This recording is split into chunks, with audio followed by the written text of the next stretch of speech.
my dreams, I walk free in the city streets. 2,500 days plus 50 weeks, doing hard time for these WikiLeaks, trying to bring the truth out. Man, it only gets you heat, and then they gag you. You don't get to speak, and when you get the leak, they try to hit delete. The masses of the masses, they want this shit discreet. That's why my middle finger's up to these sick elites. Free speech, it's the freedom of press. Take your deepest, darkest secrets, never leave them unsaid. If I'm a thief, then I'm a thief for the people you dread. The people up the red, white and blue, you keep them in bed. Seeing the sheep, keep them asleep, deceiving the weak. Keep seeking the leaks till you cease, and I see your defeat. Until I'm deceased underneath a freezing red sheet. Become a dead man, then I hit the switch and release. When Goldman Sachs is your creditor, you kill the messenger. Stories axed by the editor, you kill the messenger. Pay to play on the regular, you kill the messenger.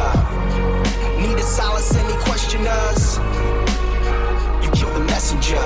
And outside my window a figure quickly creeps. They dark as night like some motherfucking chimney sweeps. Whiskey what my Mickey keeps, dying in my kidneys weak. Silence in my risky tweets is what the grand jury seeks. I'm wanting peace like 7 years in Tibet. Now rest in peace like 7 years under threat. Cause I've released 7 vaults, they upset, they under the rape sentence. But the US still insists to rest. I guess it's a sin to take the truth and disseminate. MLK to Gandhi, take aim and eliminate. And I don't say I'm great, just wanna say what's fake. But if they kill me, a million others will take my place. The CIA's post like a knife the sharpest. All hypocrisy, lies, and heartless. They want to stop me, my life, make my heart quit. Cause democracy dies in the darkness. When Goldman Sachs is your creditor, you kill the messenger. Stories axed by the editor, you kill the messenger. Pay to play on the regular, you kill the messenger. Need a solace, any questioners, you kill the messenger. When the vote count is irregular, you kill the messenger. You caught spying on a senator, you kill the messenger. Removing voters from the register, you kill the messenger. Need a solace, any questioners, you kill the messenger.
In my dreams, I walk free in the city streets. 2,500 days plus 50 weeks, doing hard time for these WikiLeaks, trying to bring the truth out. Man, it only gets you heat, and then they gag you. You don't get to speak, and when you get the leak, they try to hit the leak. The masses of the masses, they want this shit discreet. That's why my middle finger's up to these sick elites. Playing on the regular, you kill the messenger. Free speech is the freedom of press. Take your deepest, darkest secrets, never leave them unsaid. If I'm a thief, then I'm a thief for the people you dread. The people want the red, white and blue, you keep them in bed. Seeking the sheep, keep them asleep, deceiving the weak. Keep seeking the leaks till you cease, and I see your defeat. Until I'm deceased underneath a freezing red sheet. Become a dead man, then I hit the switch and release. When Goldman Sachs is your creditor, you kill the messenger.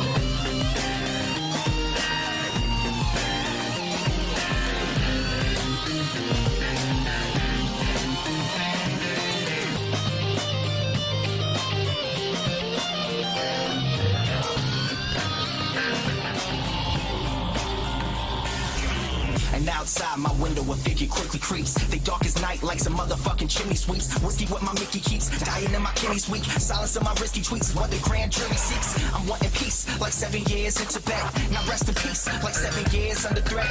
Cause I've released 7 vaults, they upset, they ended the rape sentence. But the US still insists to rest. I guess it's a sin to take the truth and disseminate. MLK to Gandhi, take him and eliminate.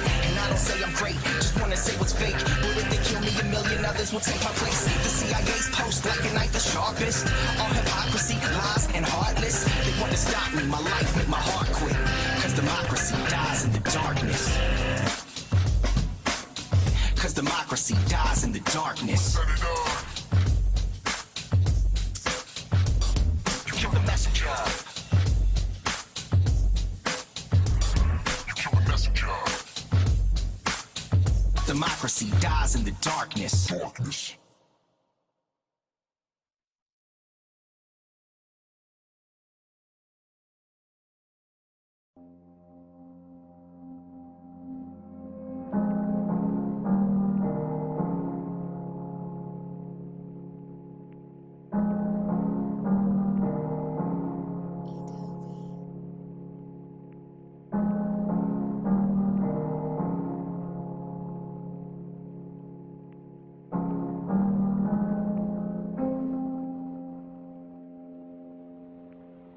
Feeling cold now, I got the heater on. Feeling sold out, even though I'm keeping strong. But can I hold out when every bit of freedom's gone? They want me rolled out, never to sing freedom song. I wanna see the sky, I wanna feel the rain. But gotta keep away from windows, that's some window pane. It's just a shame, couldn't have planned out all our dreams. Now I scream, cause there's a man in the machine. But the train is off the tracks, and damn it's losing steam. I wanna call Christine, I haven't seen since 013. I'm missing life like 3 strikes each night. Seems like 3 nights ain't right. Can't fight, space light, hate life. Wanting to be snake-like, shedding off this gray life. In the dark can't make light, but where I'm headed now is brake lights. Where I'm headed now they break lights. Counting days like brake lights. Feeling weight like brake lights. Had a great life. Brake lights, brake lights, brake lights. Out of place like brake lights. In my face like brake lights. Counting days like brake lights, brake lights, brake lights. Sit here asking, what have I done? If these strings were cut, I'd see my son. And if I could just fly from this place, then I'd hold you in my love embrace. And if I could just speak to you now, I'd renew my vow and be in the now. Is this me in denial? Wanna remove stress from your brow and pay you back some way, somehow. But it's painted black, can see the way back now. But how's the house and how's your mom? I doubt the way the media portrays me makes you hate me. But to think you see that daily makes me crazy, that just ain't me. This is without a doubt going to be this generation's Free Mandela movement. Every single generation must fight again the same battles that previous generations have fought.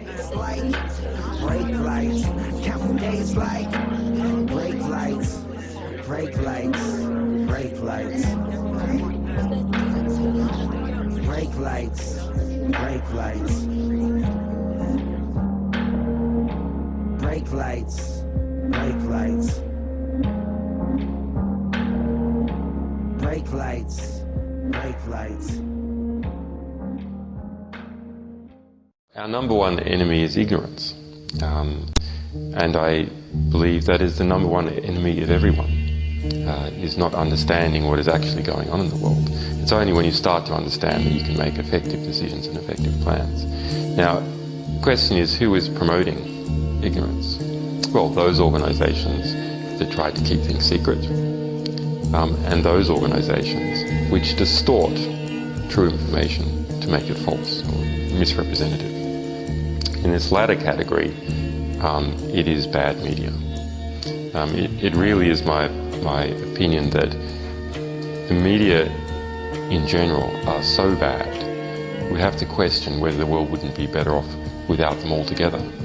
They're so distortive to how the world actually is, that the result is we see wars and we see corrupt governments continue on.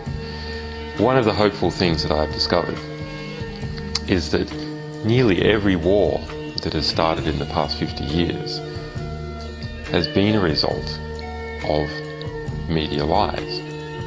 The media could have stopped it if they had searched deep enough. If they hadn't reprinted government propaganda, they could have stopped it. But what does that mean? Well, that means basically populations don't like wars. And populations have to be fooled into wars. Populations don't willingly, with open eyes, go into a war. So if we have a good media environment, then we'll also have a peaceful environment. Julian Assange, thank you very much.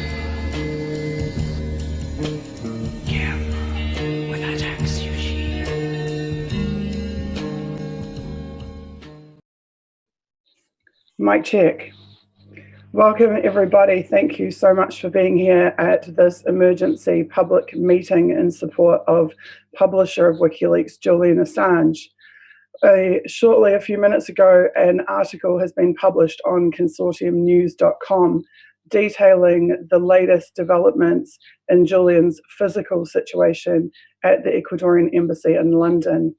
I am Susie Dawson, activist, journalist, and president of the Internet Party, and I'm here tonight with Joe Laurier, who is the editor-in-chief of Consortium News. Welcome to the stream, Joe. Thank you, Susie. Thank you very much. So the key piece of news that we have for people is that we have confirmed with Julian Assange's legal team that there was a second attempted break-in at the Ecuadorian Embassy last Monday, 29th of October. This comes on the back of the first attempted break-in, which was in 2016 during the election season, where somebody tried to access the balcony at the Ecuadorian Embassy.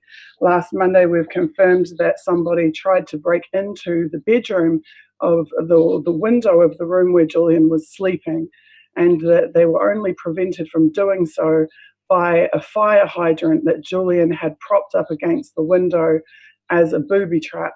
And he was then awakened by the crash, the noise from the fire hydrant being knocked over.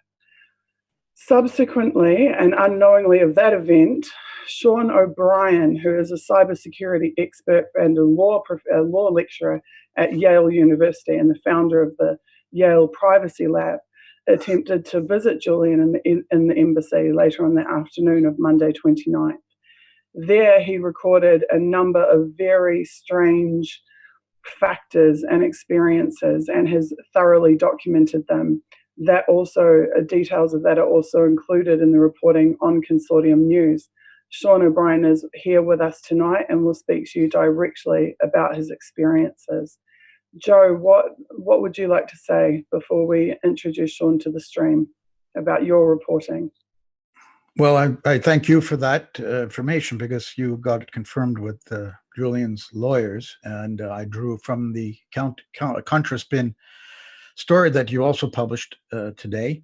The details that you gave me are based on that and on Sean O'Brien's testimony that he wrote in that piece. So it's an extremely important and disturbing story, obviously. The combination of factors of the new surveillance devices put on this scaffolding that Sean says it was still going up when he was there that day on the 29th of October.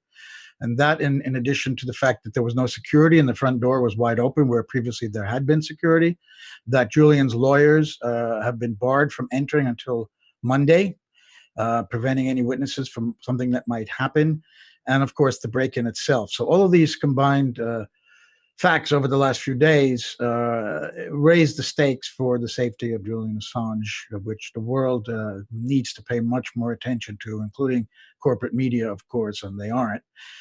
So that we're at a very crucial moment here. Something could happen at any point, and that's why it's so important, Susie, that you've called this emergency meeting today. So I can confirm that several dozen high-profile supporters of Julian will be in attendance today. Shortly, I will be reading statements sent to me by John Kiriakou, the CIA torture whistleblower, and we'll be playing a special message from Julian Assange's mother, Christine Assange. Then we will be unveiling a new action plan, because it is apparent to us that with every increased provocation by Ecuador or by other actors endangering Julian's life, that we need to respond in kind in his defense and for his protection. So alongside amazing people like ex-CIA analyst of 30 years, Ray McGovern, and Christine Assange and Joe Laurier and others, we have put together an action plan which we'll be presenting to you tonight, and we'll be calling upon members of the public to follow the action plan, to raise the stakes and the public awareness of Julian's situation, and to try to shine some light on the egregious actions of Ecuador in concert with the US, the UK, and even to some degree Australia. So now I'd like to introduce to you Sean O'Brien. As I said, he's a lecturer in law and the founder of the Yale Privacy Lab at Yale University. And he is the person that we know that has most recently attempted to access, unsuccessfully, Julian at the Ecuadorian Embassy. Welcome to the stream, Sean. Hi, Susie. Happy to be here.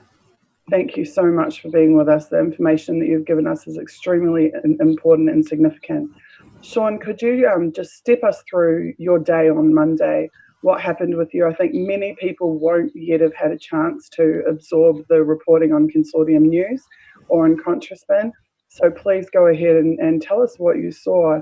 And I'm not sure if you would like to, but you could also share screen and show people some of the photographs that you took at the embassy and to talk them through those if you would like. Yeah, so I think I may do that. I actually had already prepared for that, so that would make most sense. Right.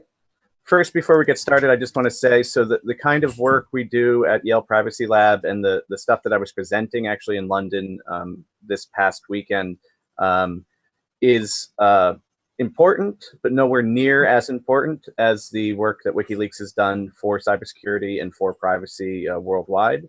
I think one of the things that gets lost quite a bit because of the transparency, the other transparency stuff they've done around political parties and so on, is that WikiLeaks Vault 7 and Vault 8 exposed a massive amount of surveillance, and not only that, helped to fix our software and our networks and even hardware firmware that had been violated by intelligence agencies. So WikiLeaks, even though of course they get a bad rep for all kinds of things, they should definitely be, we should emphasize the fact that they did a great service to worldwide cybersecurity, not only in releasing that information, but doing it responsibly and working directly with the companies that were affected by the vulnerabilities that they disclosed. So I just want to say that's very important, and I want to emphasize that up front. I appreciate that, and I think everybody on this stream certainly agrees with you, as do millions of people around the world. Yeah, and again, really important work. So anyway, I was in London for a conference, and I had not been able to sort of see the sights of London because I was presenting and listening to wonderful presentations and so on. So I started sightseeing, and going down to the Thames and looking at Parliament and so on. And I decided to try to find the Ecuador embassy. Basically, I had looked online. I could not find any information about visiting Julian. I, of course, did see news stories leading up to, my visit about Julian being kept from visitors in general, being kept from his lawyers and so on and so forth. But I was hopeful, so I went up to Knightsbridge and found the embassy. What I was expecting, because of course it should be a high security area, and it has been in the past, is a massive amount of police. And I was not met with any. So I was shocked, and I actually kind of walked past the embassy, not really believing that it was the building it is, because there just was no police presence, there were no security guards, and even crazier, the front door was wide open. So I'm going to share my screen now, and we'll walk through the photos, and then I can talk a little more about exactly what my experience was. Hold on a second. Okay. So can you see this first photo? Yes, we can see it just fine. It looks Great. So this is the front door of the embassy. As you can see, there's a wet floor sign, and the front door is just wide open. On the left-hand side of the stairs here is the Ecuador embassy, and on the right-hand side is the Colombia embassy. Sorry to interrupt you, Sean, but what time of day were these photos taken? So this was almost 1 o'clock in the afternoon. Yeah. So that means this would be less than 9 hours after the attempted break-in. There's no visible security, no police, and the front door is wide open. Right.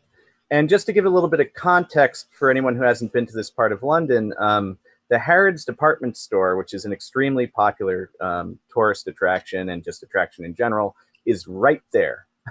And the embassy is right on the corner around from that and the tube station for Knightsbridge. So there are a lot of people in the area on the sidewalks walking back and forth in front of the department store, cars going up and down the street like normal traffic. But there was no barricades or anything like I've seen in the past in front of the building. So again, I was a bit shocked by that. But yeah, so anyway, the wet floor sign here in the center, you know, so some janitorial thing, and then the door being wide open was shocking enough. But as you can see in this photograph, there is scaffolding around the outside of the building. When I had approached, I saw that the scaffolding sort of ended at the balcony there, about halfway to the balcony that Julian has spoken from, you know, a long time past when he was allowed to see sunlight. The balcony, I'm sorry, the scaffolding wraps all the way around to the other side where the Colombian embassy is, and then goes up to the top of the building. And they were still sort of putting it together while I was there. And there were also people walking on the scaffolding who looked like window washers, basically. So they weren't walking on the floor, at least not that I saw when I was there, where the balcony actually is, but right above it. Another thing that's of course important in this photograph, and we'll get into this a little more later. Notice when I took it, you can see there's a pipe with a speaker or a microphone or some sort of device attached to it, right next to the Ecuadorian shield right here. And that is very obviously pointed at the window, not in the opposite direction. So okay, so I guess I'll show this one next just to give a little more context, and then I'll go back to my story. But you can see here on the, towards the top of the window on the right-hand corner here, where the second floor of the scaffolding is, there's a dome camera. And my understanding is that this dome camera is the security for the embassy. And that's being obstructed, completely obstructed by this structure that's been erected around. So that's also extremely curious. Okay. So I went into the embassy and I stood around for a while, and I waited for someone to come to the door, and they didn't. There was no one at the desk outside the Colombian embassy. There was no one at the door at the Ecuadorian embassy, obviously. And I eventually rang the bell. A gentleman came out, said that there's a very strict protocol for visiting Julian, that he could only let me see Julian if, of course, Julian wanted to see me and so on. And he gave me basically a very long story. And then he scribbled this email address onto this piece of paper that I have in this photo here. So kind of a strange and unprofessional thing. And to me, it seemed like I was being sold a story, basically. That said, and here's the other side of the scrap paper just to show it's scrap paper. That said, I walked around the corner in front of Harrods. I got some Wi-Fi there, and I emailed the address, or what I thought was the address. I got a bounce back because apparently, you know, I couldn't read the scribble on the piece of paper. I sent it another combination. I got another bounce back. So I walked back into the embassy and asked again, rang the bell, and asked again, what I need to do to see Julian. That time, I got a woman on the intercom, and she gave me a correct email address, which I also emailed. That's again being scribbled on scrap paper. Very unprofessional, very bizarre. And at any rate, I emailed this address and did not get the bounce back. So this seems to be the correct address that they at least are saying is the address for requests to visit Julian. Okay. So I went back into the embassy, and as you can see, I sort of, I've been a bit annoying to them at this point, popping in, popping out, ringing the bell, and so on. And what I wanted to know, of course, was whether or not they had received my email. If I was going to wait around for a while, it would be nice to know. They told me they couldn't figure that out. They had no way to actually access the account at that time. So I just decided to wait for a few hours and then stop back in. So I went around the corner, I grabbed dinner, and then I popped back in approximately, I think it was around maybe 3.5 hours later. I can check the timestamp on these photographs to see for certain. And then this final time, I rang the bell, got the woman again, who was very audibly annoyed with me at this point. And basically, she said she didn't get the email or couldn't confirm. Actually, she said that my email had been sent. So I just decided at this point just to leave. As I stepped outside this time, I didn't have to be so polite. I noticed that there were plainclothes or what seemed like plainclothes officers outside. I don't know if they had been alerted to me being around or what the situation was. There were a few gentlemen walking around, sort of taking notice of me on the sidewalk. And then there was also a gentleman who was purposefully trying to be intimidating, it seemed, sort of leaning up against a black cab in the stereotypical Men in Black suit, staring at me. So at that point, I said, screw it. If I'm not going to see Julian, I'm not going to see Julian. I just started taking photos of the scaffolding on the outside of the building. So I'm very glad I did, of course. But at the time, I was just maybe thinking, well, who knows? This may be important, it may not be important. And this may just be standard stuff. But now that we're looking at the photographs, of course, and in light of all the other information we now know, this has taken on a much bigger significance than I could have guessed. So in this photo, you'll see the right side of the scaffolding, which has, again, another device here with a pipe. It sort of looks like it was, cut and custom. And the device is a speaker of some kind, it seems to be, with a long cable that, again, looks like an Ethernet cable. Going along the scaffolding. Then here's another photo of that, a bit blurrier, and you can see sort of more of the structure there. What's curious to me as well, and something hopefully listeners and viewers actually can tell us, is what the purpose of these PVC, these semi-opaque PVC pipes in the center here are, that are zip tied to the scaffolding with this orange-yellow cap on them. It seems by looking at the photos that there's actually some kind of device in there. I don't know if it's some kind of light or what, but it's very obviously, on the street, correlating with where the speakers are. And you can see it's in the center here where that Ethernet cable is sort of coming across. Here's another view there. Again, very kind of odd thing. I've never seen anything like this on scaffolding in my life. I just spent the day in New York City yesterday and didn't see anything like this. And I certainly didn't see anything like this anywhere else in London. So here you can see the detail on the sign for the ostensibly some alarm company or so on.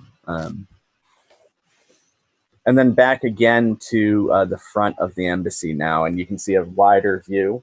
Now, when I was taking these, of course, I was aware that there were individuals paying attention to me, so some of them are a little bit blurry, but they aren't as bad as I had hoped, which is great. They're actually pretty good. And you can see here again the dome light being obstructed by the scaffolding, but also there's a hexagonal, what looks like a wireless router, sort of in the center of the picture here. And I'm going to show you a close-up of that in a second. So this device seemingly is where all of the microphones or surveillance devices or whatever they are plugged into. This device, this hexagonal device, has a LED at the bottom that was blinking green, very much like you would see in a Wi-Fi router, even a home Wi-Fi router. Curious again, there's no serial numbers, there's no markings on the outside of this stuff. So usually, of course, you'd see some sort of brand or something like that. So it kind of makes it seem a bit strange. So if anyone can identify this, it would be great. This one's a bit blurry. I think I've got a better one. Yeah.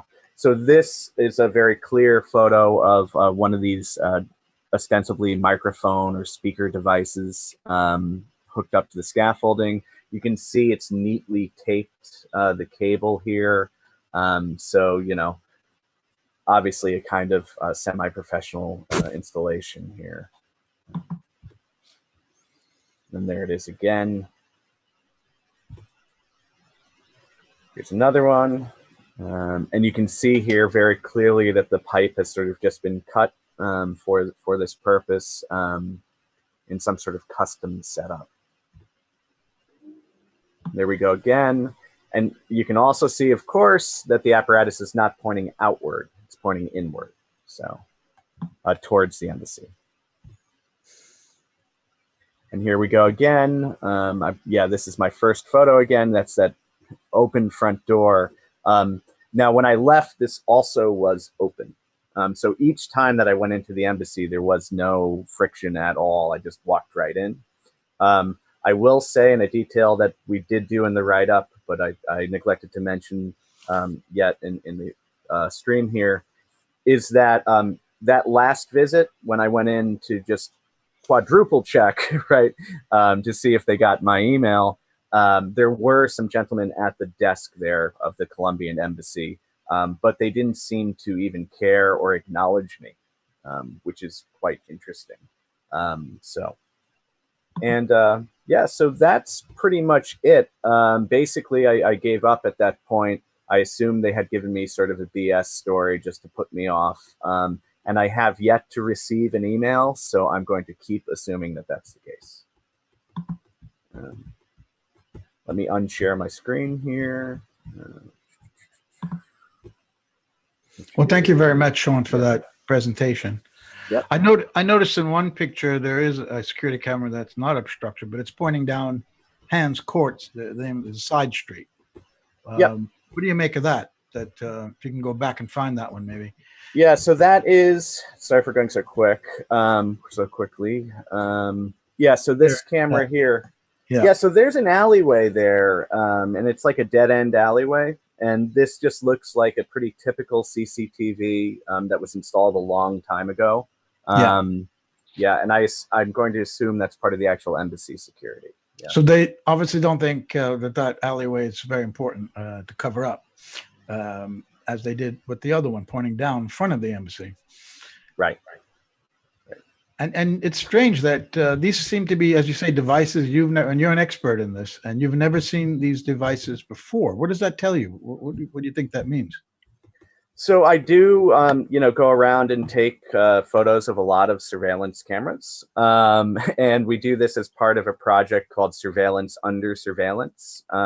We do it in collaboration with a group out of Germany that tags cameras, and we put these cameras and other surveillance devices on OpenStreetMap. So we've tagged hundreds of cameras in New Haven. I just did a workshop on this a couple weeks ago.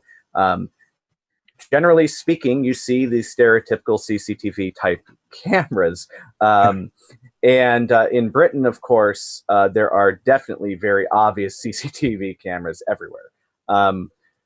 I don't know what to make of this. I've been scouring the web to kind of figure out exactly what these are. I've never seen anything of this kind. My suspicion is that they are a microphone apparatus of some kind. No, they may have created new devices for this particular right. Situation, or they are using very rarely used ones because you've never seen them before. Right, But exactly. yet they can be openly seen and photographed by you. So I guess they weren't counting on that.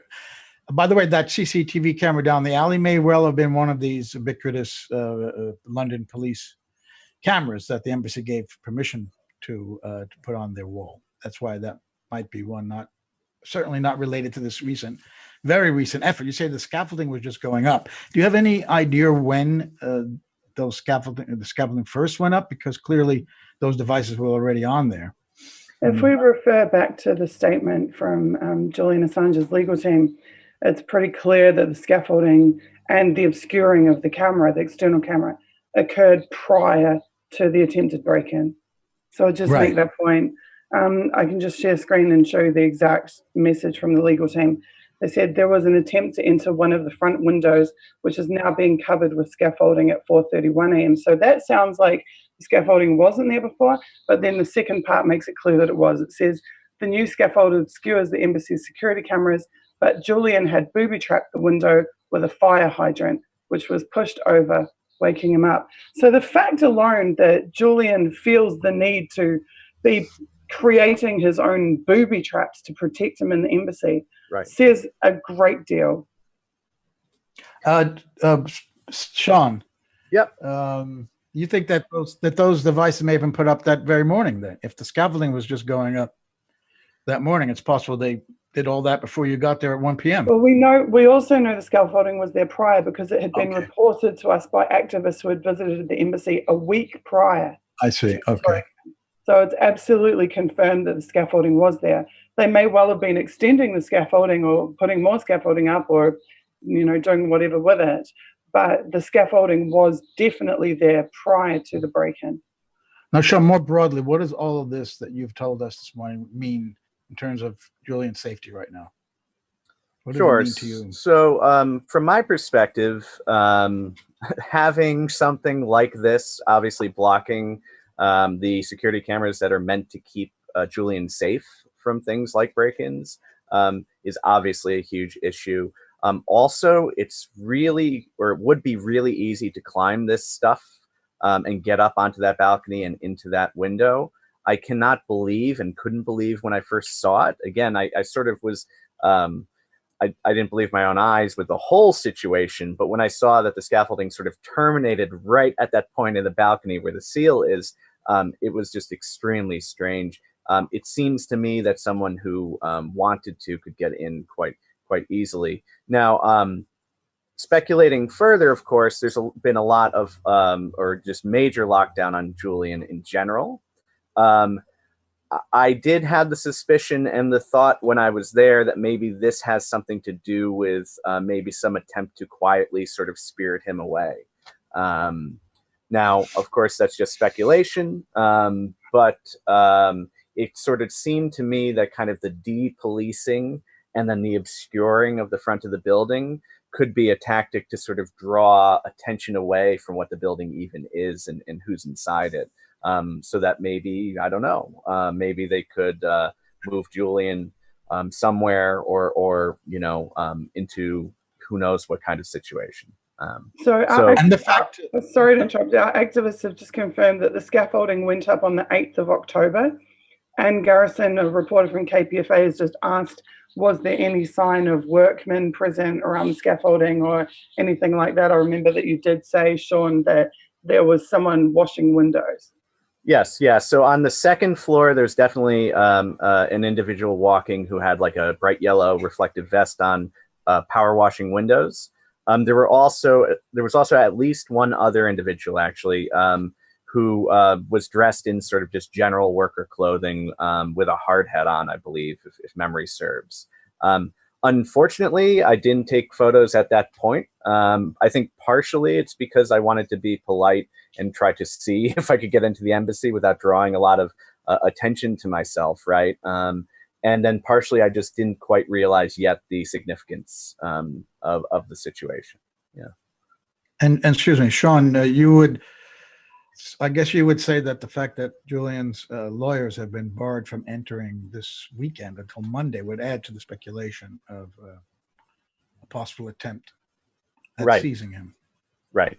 Yep. And that's, totally within the realm of possibility, of course, especially the way things have been going. I will also say, as far as speakers go and these kinds of devices, it was just really curious to see them plugged into a network, what looked like a network device, a Wi-Fi device.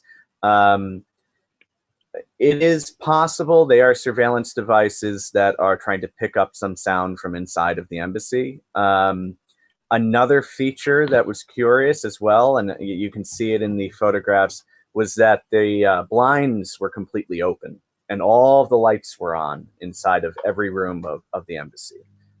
So walking around the sidewalk, I could literally just peer in to the building. And, I didn't see anyone inside. I didn't see Julian there or anyone, but I'm wondering if that situation was to give sort of a clear view.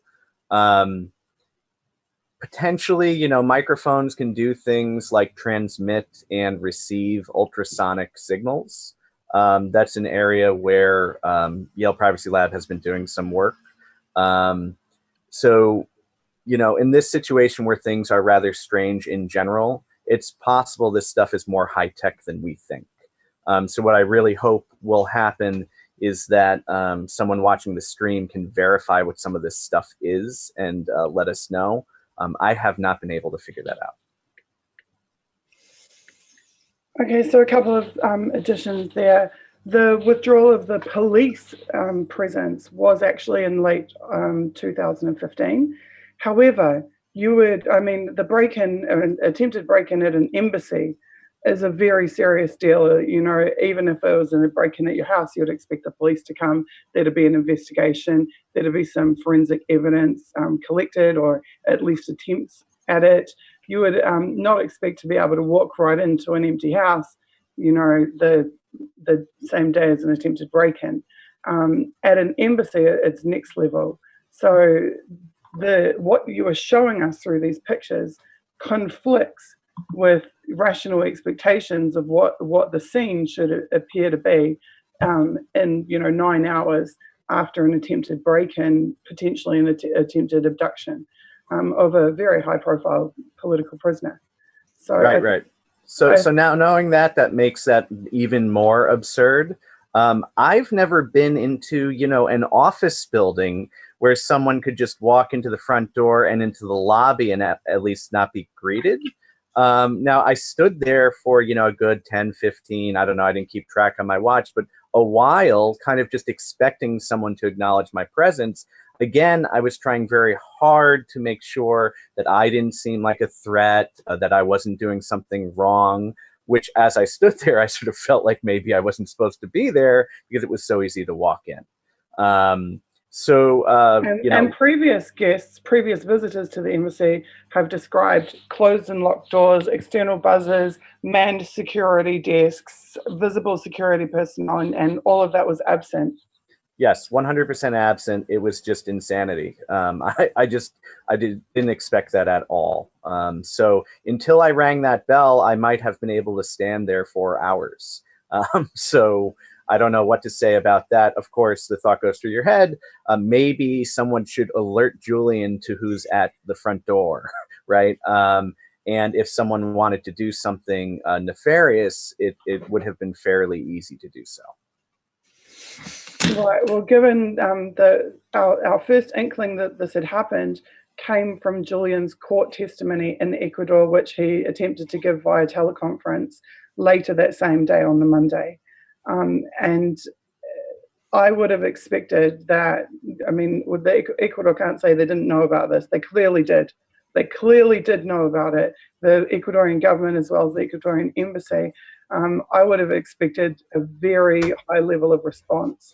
I would have expected, I mean, somebody actually said in the chat before, Sean, what you've done is you've collected evidence, crime scene evidence. And you would have expected that there would be a team of people there collecting crime scene evidence in the wake of an attempted break-in. Right, right. I had no clue. And what if I had not taken those photos? You know, my initial feeling, of course, going there was not to bring an electronic device at all. I had read about the potential for devices to be confiscated and searched and so on. But because I kind of expected just to walk up to the sidewalk and not be able to get near the front door, I just happened to have the phone in my pocket. And then when I realized the situation was so odd, used it to take those photos. But you're right. I mean, why if there, and we now know there was an attempted break-in, why wasn't it locked down more with actual security there of some kind, of some security presence, and someone taking photographs or documenting the situation? And, you know, this is the early afternoon. So this is nearly, you know, towards the end, it was 12, 15, 16 hours after the break-in, we now know, or the attempted break-in. You know, that whole time going without anyone collecting evidence is really shocking to me.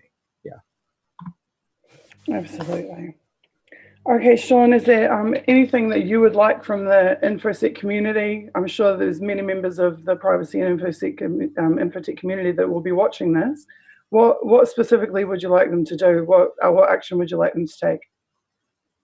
Sure. So I would just like some verification from the InfoSec community, especially people who have worked, you know, either previously inside an intelligence service or have worked very closely with people who do nation state surveillance. I would want to verify what these devices are. That's a big thing for me. Now let's be specific about that, because we identified which are microphones and we identified that one is a router. So what are you looking for? Are you looking for actual manufacturer information, et cetera, et cetera? Manufacturer information would be great. Some details about the actual technology. Again, if these microphones are, you know, and they also look like speakers, right? And we know speakers and microphones have a very close technical relationship.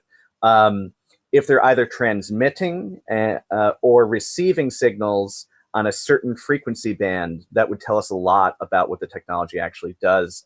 So, and there is software that would be able to identify that if someone was in proximity. Yeah. So one of the things you can do is in proximity of this is just record, even just using a typical cell phone. The average cell phone records up to 24 kilohertz. If they're either far beyond the human range of hearing.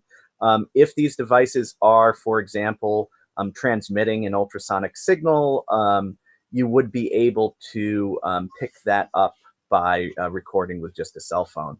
And that signal would be between, let's say, 18 or 19 kilohertz and 24. If that sort of thing is detected there, and I'm sorry to say I didn't record audio, then we're dealing with something rather high-tech, right? If it is trying to just get general recording and just general speech, that's still a huge problem, of course, and an invasion of privacy. And then there are also some other technologies which are not beyond the pale here. The devices don't look like they're anything beyond audio to me, but it's possible, you know, that they're using some sort of infrared technology pointed at the windows. You can, for example, have a laser pointed at a window, and then the window vibrates when there's speech on the inside, and then you can record that audio. Something like that would obviously point very strongly to an intelligence service, or at the very least, you know, police setting these things up. And that would give, you know, quite a bit of credence to the idea that this scaffolding was set up purposefully to sort of spy on the embassy. Yeah. Okay. Joe, is there anything else you want to ask Sean before we move on? Yes, I'm out of my technical depth here, but is it possible they've used these rare or previously unknown devices to make it more difficult for someone to try to block the signals, or to interfere in any way with them? Yeah, I don't know. I did search for Bluetooth, open Bluetooth devices and open Wi-Fi via my phone while I was standing outside, and then also on the steps of the embassy as I was walking. And I did notice a number of Wi-Fi devices transmitting. They all had lockdown networks, so it's not like you can do very much to get the names of those networks, which of course can be spoofed and just made up, right? I would suspect that if there were some kind of jamming going on here, that those Wi-Fi frequencies would be the target of that jamming. I know, for example, that Julian has been cut off from the internet, right? So if that kind of thing were going on, I should not have been able to pick up Wi-Fi signals at all, and I did pick them up. So I would guess in this case that they're not jamming for that reason. And yet we know that Julian has not been reconnected to the internet, has not been able to be in contact with his family or those close to him, and has not been able to receive any visitors. And that runs contrary to what is being currently reported all around the world. All around the world, it is being reported that he has had visitation and internet restored, but this is not the case. And during the court hearing in Ecuador on last Monday, the Ecuadorian government stated that their conditions for reconnecting him had come into effect as of the 5th of October, but here we are now in November and that's still not the case. So there is a total contrast between what the citizens of the world are being told about Julian's situation and the reality of it. Now, Sean, I'd just like to quickly clear something up with you. There are a number of people saying that the foam that's on the scaffolding and the lights that are on the scaffolding are totally normal, that they appear to be like normal scaffolding, that there are infrared beams to pick up anyone who actually steps up onto the scaffolding. But what concerned me was actually none of those things, but it was the very obvious microphones pointed directly at the window panes and the cameras pointed at the window panes. And I'm a little bit concerned that when at first glance, I don't think people can see what is in those photos, because it took us studying it to really see what was in those photos. And I think that we need to maybe pick a couple of those, particularly the photos of the microphones pointed at the window panes, and we need to zoom in and put a big red circle around them and say to people, look, here, this is what you're looking at in the photo, because I don't think that they're necessarily able to take in what the photo contains when they look at it at first glance. So Sure. And it had crossed my mind that these were for the security of the embassy or for the security of the scaffolding. And perhaps some of the stuff is infrared to kind of keep people off the scaffolding. If that's the case, how come we haven't been told about it, or the embassy can't be transparent about it? And I do agree with you. I think, sorry to interrupt, but if that's the case, why is the door wide open and there's no security? I mean, why would you go to these lengths to secure the scaffolding? I mean, if this is what they're going to say, oh, well, we had to secure the scaffolding. Well, why is the front door wide open? Why is the security desk not manned? Well, this doesn't make any sense. It's like having a massive alarm system for one side of your house and leaving the other side of your house wide open. Yeah, and so that is very strange. But as you said, also, these devices that are look like some sort of speaker, or microphone, or whatever, they're very strange. And they do not look to me like a typical, sort of alarm system. So. And you are, by trade, you're a world expert in this type of stuff. I also have been studying surveillance equipment for years. I'm certainly not a hardware specialist at all, but I have had my fair share of real world and textbook experience about surveillance equipment, which is why I was able to study these photos with you. And I can also attest personally to the fact that when under surveillance at major protest actions, we have had what appeared to be construction crews working on buildings in the location that we were protesting at, pull out long-range, cameras with huge zoom lenses and be surveilling us from the tops of buildings and from scaffolding, from building scaffolding. So this is not an anomaly by any means. Right. Yep. Okay. So thank you so much, Sean. You're more than welcome to stay with us for the conversation, because we have a number of people who are going to be speaking. I see Ray McGovern is just joining the panel. Great. I'll hang out for a bit. Thank you. Great. Thank you so much. Your contribution has just been phenomenal to this. Thank you so much. Yeah. Okay, I would just quickly like to read a very short statement by John Kiriakou, another short statement by Elizabeth Lia-Vos, who unfortunately is sick at the moment but really wanted to be here. And then we're going to go to our statement from Julian Assange's mother, Christine Assange. After that, there will be a full panel discussion of all of the supporters who are joining the stream today. It's 16 hours. Okay, so this message is from John Kiriakou, who is horrified about the news of what has happened to Julian this week with the attempted break-in.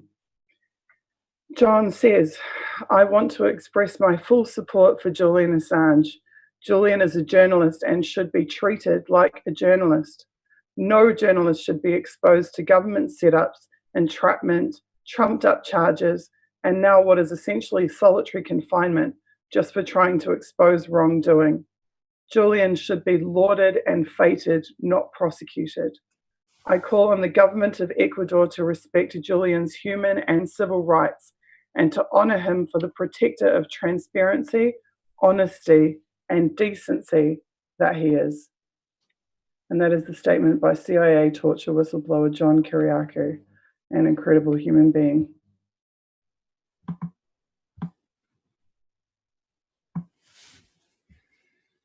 Okay, and here is the statement from Elizabeth Lia-Vos, Editor-in-Chief of Disobedient Media and one of the founding members of the Unity4J movement in solidarity with Julian Assange. Hello, everyone. I am so sorry that I can't be there with you all on the emergency Unity4J stream today, but I will be watching and supporting as much as I can from the social media side of things. What Unity4J is doing today is vitally important in making sure that the establishment's escalating attacks on one of the most significant journalists of our era do not go unnoticed or unopposed.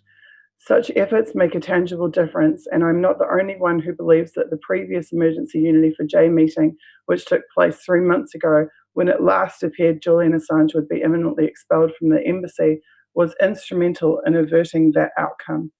In other words, Unity4J's vigils, streams, and the Discord community are making a difference, as is every single person working on their own or in smaller groups. What I would say to everyone, if I could be there on the stream today, is something I've said before. Empower yourselves. Know that what you do with your voice matters individually and collectively, and that you have a unique ability to make a difference. All of our skills are needed at this time. Know that when the stream is over is the time where the need for action begins, not ends. One of the independent journalists I look up to the most has said many times that people have to lean into the power of our collective voice. I agree. We have to collectively ensure that the government of Ecuador, the unelected US power structure, and UK authorities understand that they will not be able to harm Julian Assange under the cover of darkness, and that the collective voice says no to his ongoing mistreatment.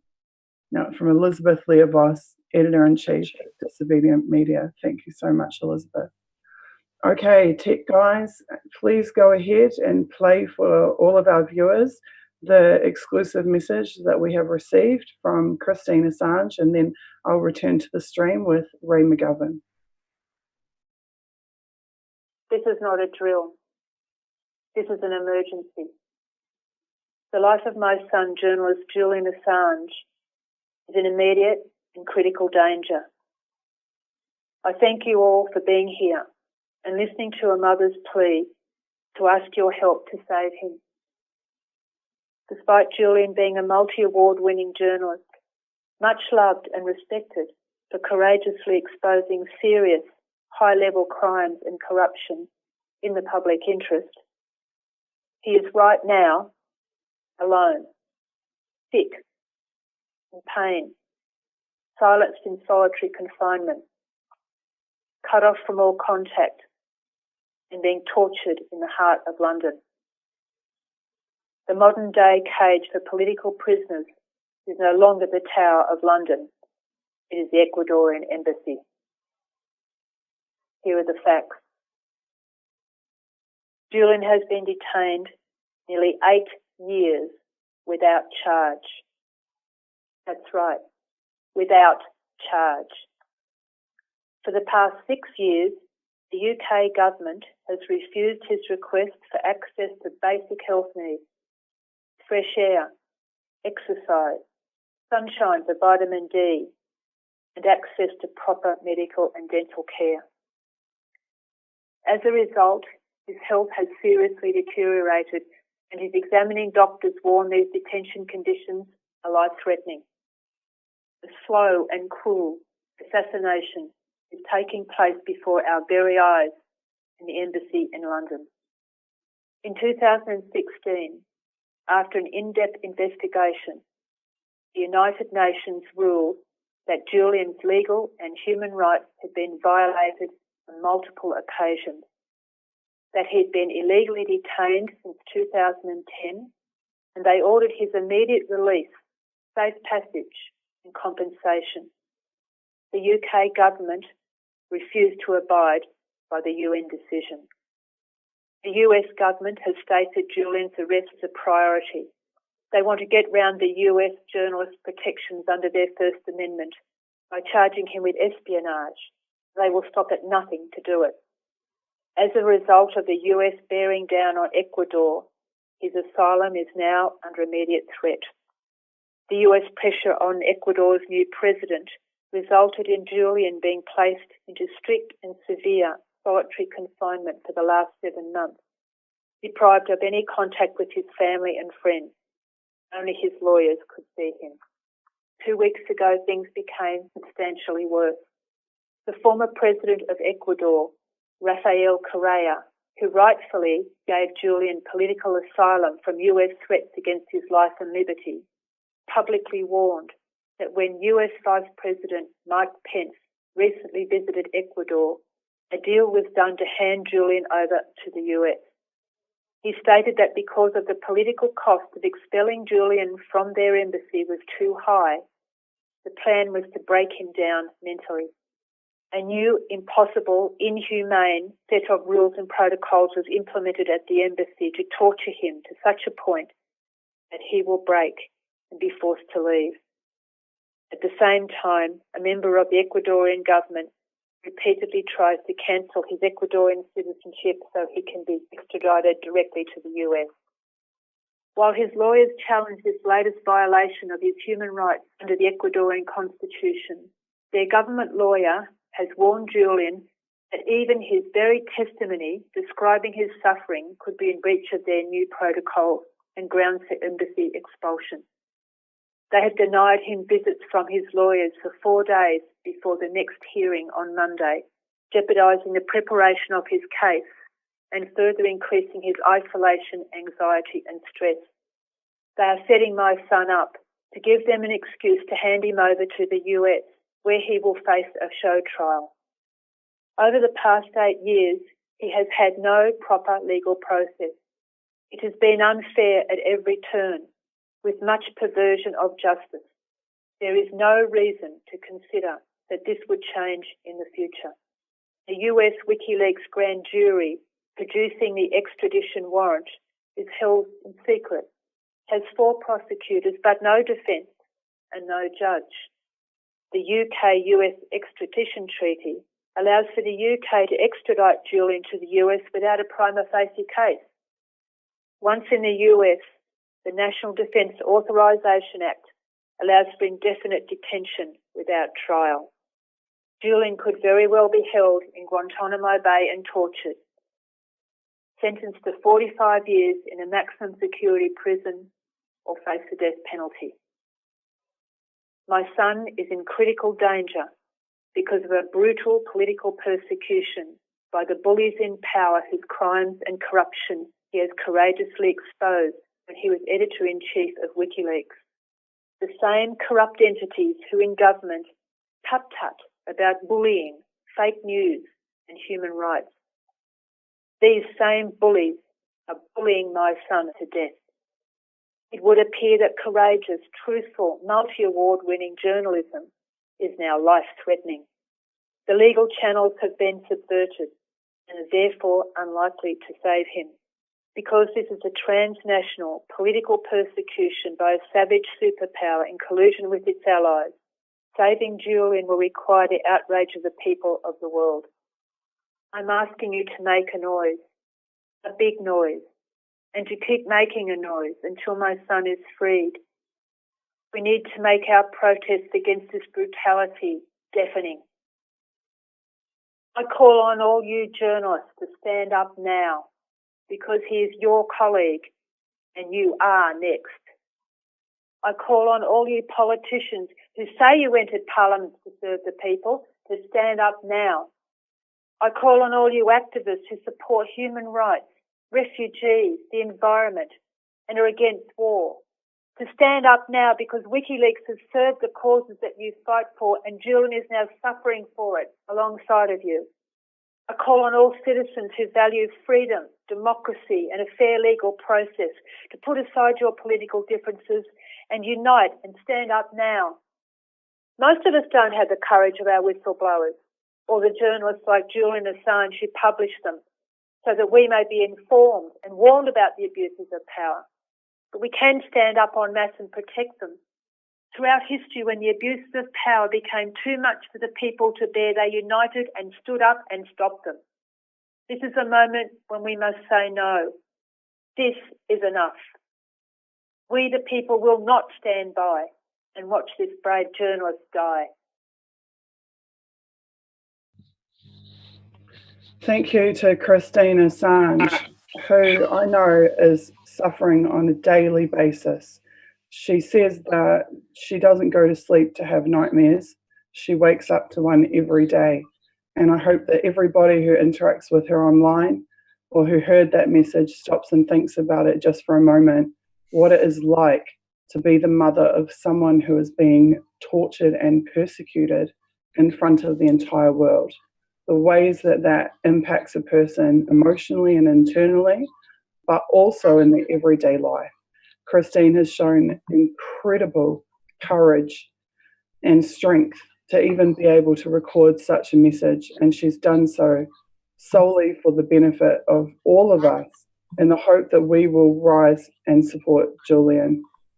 I would now like to introduce to the stream ex-CIA analyst of 30 years and huge Julian supporter and personal friend of Julian, Ray McGovern. Ray, are you with us?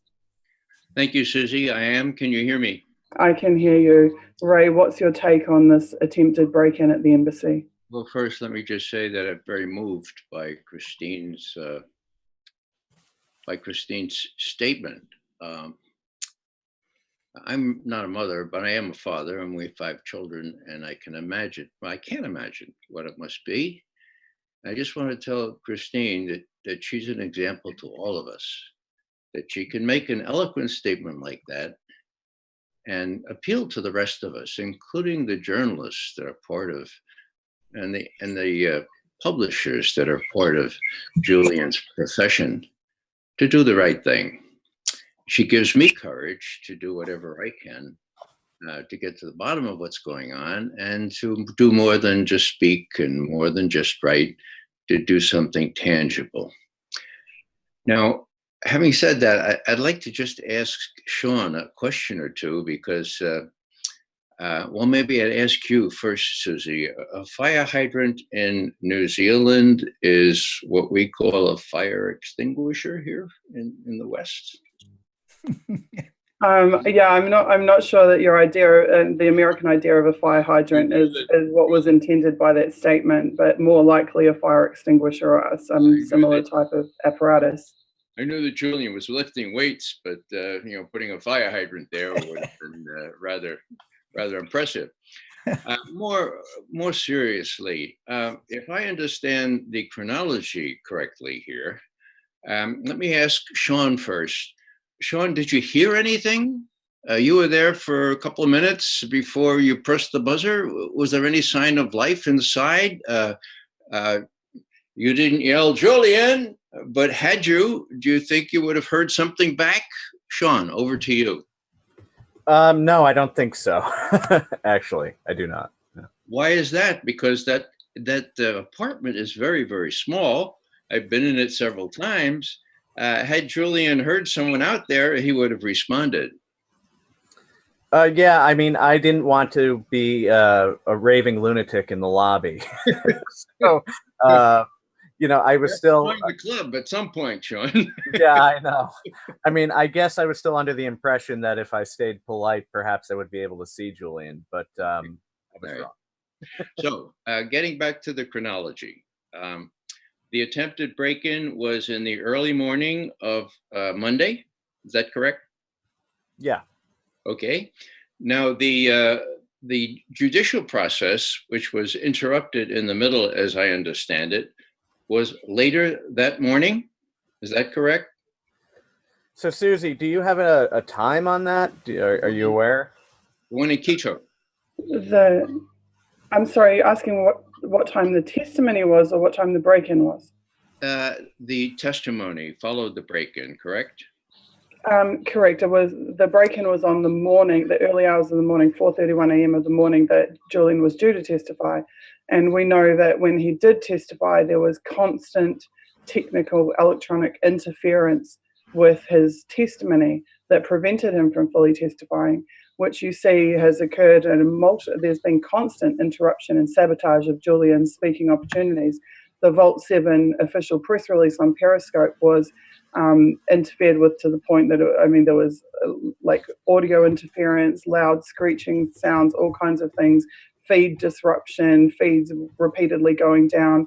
The last live appearance at an event that Julian was doing in Europe, the fire alarm was pulled right minutes before he was due to speak, and everybody was kicked out of the building so that they couldn't hear what he had to say. So this is an ongoing theme. Even as far back as 2014, at the Moment of Truth event, there was construction sounds, building sounds, power drills started up from the apartment above him immediately at the time that he was trying to speak to a sold-out crowd at the Auckland Town Hall.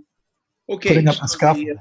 The attempted break-in early in the morning, 4:01. His testimony interrupted as it was later that morning. When is the last time anyone saw Julian in person? Or his lawyers with him when he testified? His lawyers had access to him up until I believe it was Thursday that the announcement came out that even his lawyers were now being denied access.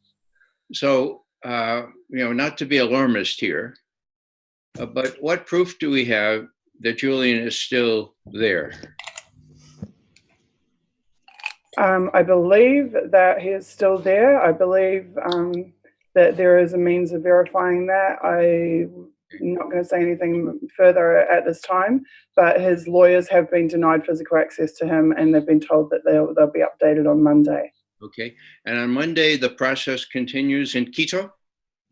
Theoretically, yeah. Okay. So Monday is Monday. Tuesday is election day in these United States of America. People are going to be very, very distracted by these elections. If I were to do something that I didn't want to get a lot of publicity for, I would pick an election day in the United States of America. Am I being a little bit too, what shall we say, dot connecting? As I wrote in the piece that I published on contraspin.co.nz today, this is another recurring theme, just like the interference, is the obstruction of access to qualified legal counsel ahead of a police action or a raid. The same thing occurred with Occupy activists in New Zealand. We were prevented from imparting sound legal advice and warnings, in fact, about a raid from our legal counsel to the occupiers immediately prior to the simultaneous raid of 4 occupations in Auckland and the mass arrests of protesters. Okay. So this is one reason, yet another reason why we've called this emergency meeting. We haven't done this for fun, we haven't done it for publicity, and we haven't done it for money. I'm not sure if people realize that the amount of sacrifice that is going on across the board here. People have cancelled travel plans, people have cancelled events and other appearances so that they can be here. And that is because there has been a serious attempt on Julian's well-being, physical well-being and safety. And that is the sole reason that we're here today. And we know from experience that the more profile we give, the more light we shine on what is happening to him, the more difficult it becomes for those who are persecuting him to get away with what they are doing. So And- that's the sole motivation here. And applause on that score. And thanks, a special thanks to Sean for his involvement here and his meticulousness. I would ask one more question, if I may, and that is simply, Sean, did any of those men in black or men in construction outfits or any men or women at all approach you and ask you what you were doing there? No, no one did, which was rather surprising. Yeah. Okay. I have no further questions. I hate to sound like a I think we're also, and this is something you, Ray, can definitely educate people about, and that is how important is the principle of deniability to intelligence and security agencies?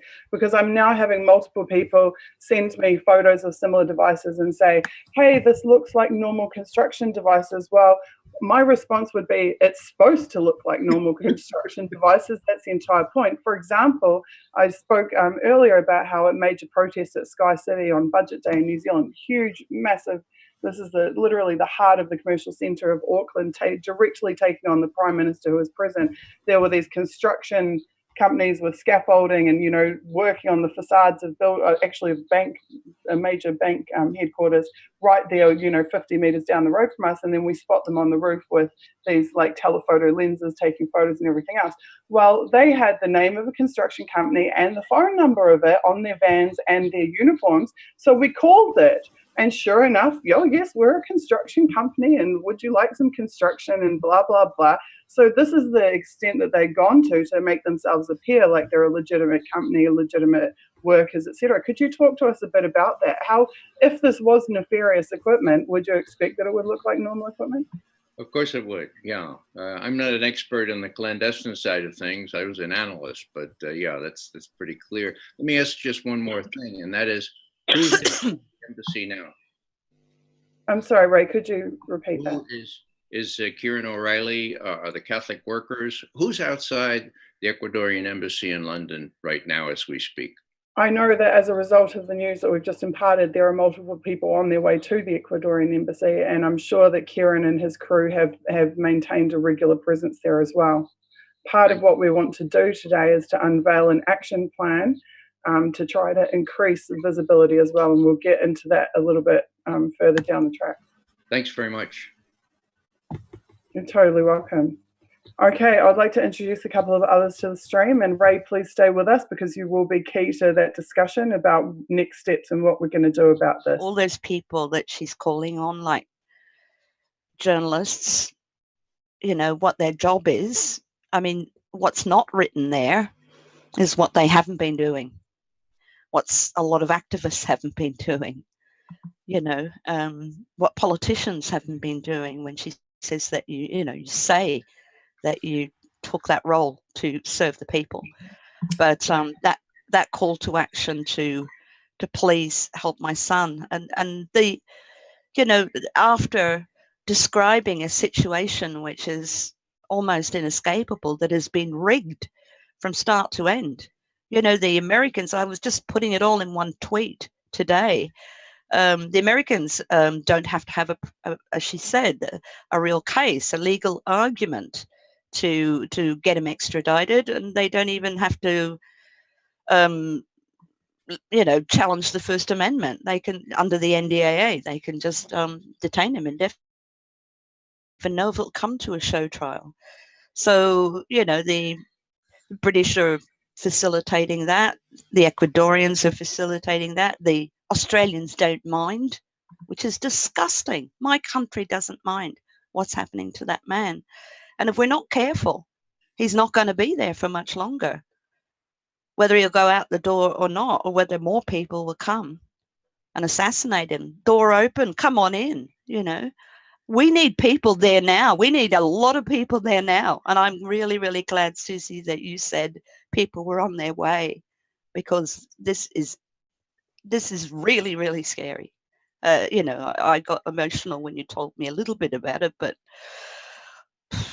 if I were in London, I would, in fact, I'll be ringing my friends in London and asking them to go there too and make a lot of noise.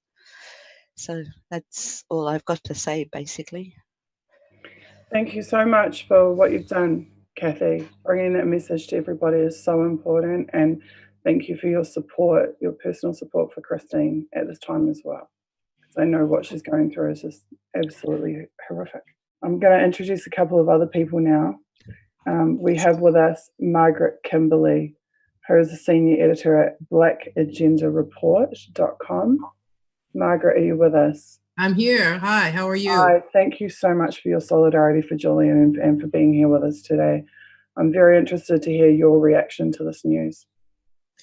Well, it's scary. It's very frightening. I try to be optimistic. They say revolutionary people should be optimists, but this is one of those moments where it's difficult.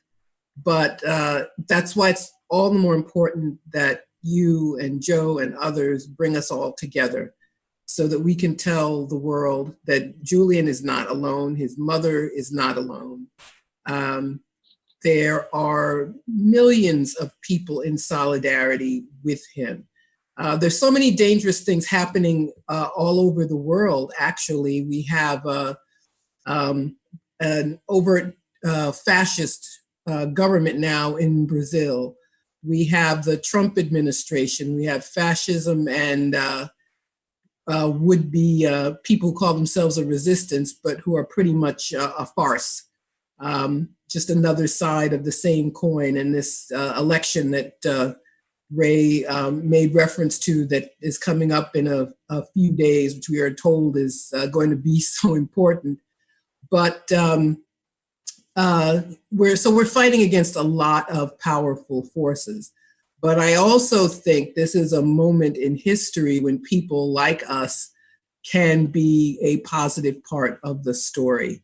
And speaking up for Julian and speaking and calling out these people, these so-called journalists, who people who call themselves journalists, but will gladly beat up on him because more than anything, they want access with the right people and with the right outlets. I think that's an important part of what we have to do. We have to keep telling the world, Julian is a journalist.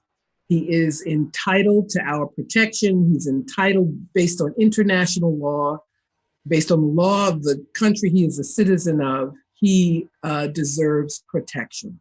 And I think this is a perfect moment for all of us to come together and continue to speak these very simple truths. I completely agree with you. And I'm really heartened to see how on such short notice we've managed to bring so many people here together. There'll be dozens of us appearing today. I'm also very heartened to see that with absolutely no mainstream media coverage, there's 300 something people watching us already, and that's prior to even WikiLeaks Julian Assange, or now Assange Defense account, or Kim, who may be joining us later, tweeting it out too. I know that the numbers will skyrocket even far beyond that once that's occurred. Yeah. Margaret, do you have any message to the supporters of Julian, who many of whom are watching right now? My message is, first of all, I'm happy that you're all here. I'm sending love, I guess, to people I don't even know. This is a labor of love. We're talking about someone most of us do not know, but we love the truth and we love justice and we love standing by our convictions. And as difficult as this time may be, we are all doing the right thing. And we must, as much as each of us can, we must keep doing what we can. We must join together. You spoke of, Kathy spoke of Christine Assange, her isolation, of Julian's isolation. They do that to all of us. They make us seem that, well, nobody else agrees with us. You're just a tiny little group and nobody cares what you care about. And those are lies. And every time we come together at moments like this, we strengthen ourselves. We strengthen ourselves and we strengthen each other. So I just want to thank people who, by whatever means, are joining us all right now. I'd just like to say, I've got someone in chat saying, Susie, I want a proof of life confirmation. And this is something that I get emailed on a fairly regular basis, or people say to me on Twitter, and I find it really offensive actually. I'd just like to point out that proof of life is what you demand of the kidnappers. You don't demand proof of life from the kidnapped or from their family or friends or supporters. So if you want proof of life, why don't you get on the phone to the UK government or to the Ecuadorian embassy and demand proof of life, rather than, you know, jumping on our threads or our live streams and demanding it from us, the supporters. All I can tell you is what those who are the closest to Julian say, which is that yes, at present he is there, but that he needs our support and he needs us to step up and to take action. So enough of this proof of life stuff, because honestly, I feel it's quite a diversion, and it's just an attempt to put more pressure on the wrong people. You shouldn't be pressuring the supporters. You shouldn't be pressuring the victim. You should be pressuring the persecutors. So by all means, ring your local MP and demand proof of life. Ring someone in the US, the UK, or Ecuador and demand proof of life. Do it every day of the week. That would be, I highly recommend it. But in the meantime, if you're here and participating in this event, I would appreciate your energy being focused on what we can do to step up and to save Julian. I would just like to bring on a couple more people to the stream and let them have their say, because I'm mindful that people have dropped everything to be here. And then shortly after, we will be discussing at length our plan for what we think we can do in the immediate future to step up and to help Julian. So we have with us Felicity Ruby from Australia. Felicity, are you here and can you hear me? Yes, I can. Thank you so much. Ungodly hour of 6 o'clock in the morning in Melbourne. Hello. And that's exactly what I mean. We have people waking up, you know, hours before they would, just so that they can be a part of the stream. Felicity, could you just remind the audience, I know you've appeared in our vigils before, but just of who you are and your relationship and experiences with Julian, and then let us know how you feel, you know, what's caused you to be up at 6 o'clock in the morning so that you can advocate for him. Well, Susie, you have called me to be up at 6 o'clock in the morning, and I would do anything for you and all of your wonderful organising efforts in support of Julian. I know Julian because I used to work for Scott Ludlam, the Green Senator, and we did quite a bit of work in the Australian Parliament asking questions of our government about what they were doing to support this citizen in trouble overseas. And we have done quite a lot of public events and efforts to support him over the years, including going over for some of his court cases in the UK and visiting him in the embassy when we can. And he's a friend and I miss him. And the jammers have been taken off the last couple of weeks, so it's been possible to chat with him a little bit, but it's very difficult to conduct a friendship with these kinds of barriers and restrictions, and when you have to travel 3,000 miles to visit. So that's how I know Julian, and I'm very worried about him. I'm very worried about the plans and the discussions that are going on between the Ecuadorian and the US governments, and the kind of pressures that's been put on Ecuador, a small country and a country that's not a wealthy country, and the kinds of pressures that's been put on this country to receive loans from the IMF or to participate in a number of bilateral arrangements, possibly with the US and others, is being used as a kind of ransom. Julian is being factored into these equations that he shouldn't be part of. Shouldn't be part of determining if a country gets an IMF loan or not. So this shows how desperate people are to silence him. I've been astounded at how much I've missed his voice on Twitter. Just in the build up to the election in Brazil, gosh, I missed him on so many issues. His voice and his ideas are not enriching our debate at a time of quite poverty-stricken debate. So I've been very saddened over the last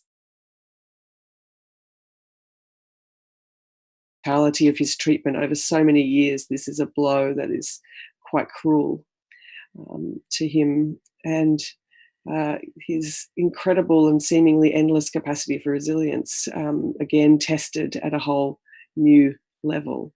So I'm here because I'm very worried about that situation. Yesterday in Brisbane, Andrew Bartlett and I did an event, and people came who share our concerns and who also need to climb over the barbed wire fence that's been erected around Julian with these like endless, quite despicable smears that continue to occur. I just read one while I was waiting to come on that was published in the LA Times, and it just seems inexplicable that journalists and publishers are conducting themselves so very far from the right side of history on this matter.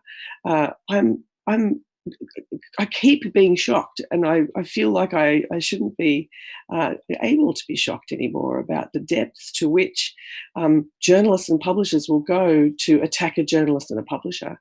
I'm finding that rather distressing. But the measures against him, these kinds of smears, the orchestrated campaign also shows, just how powerful what he's doing really is, and just how important WikiLeaks is.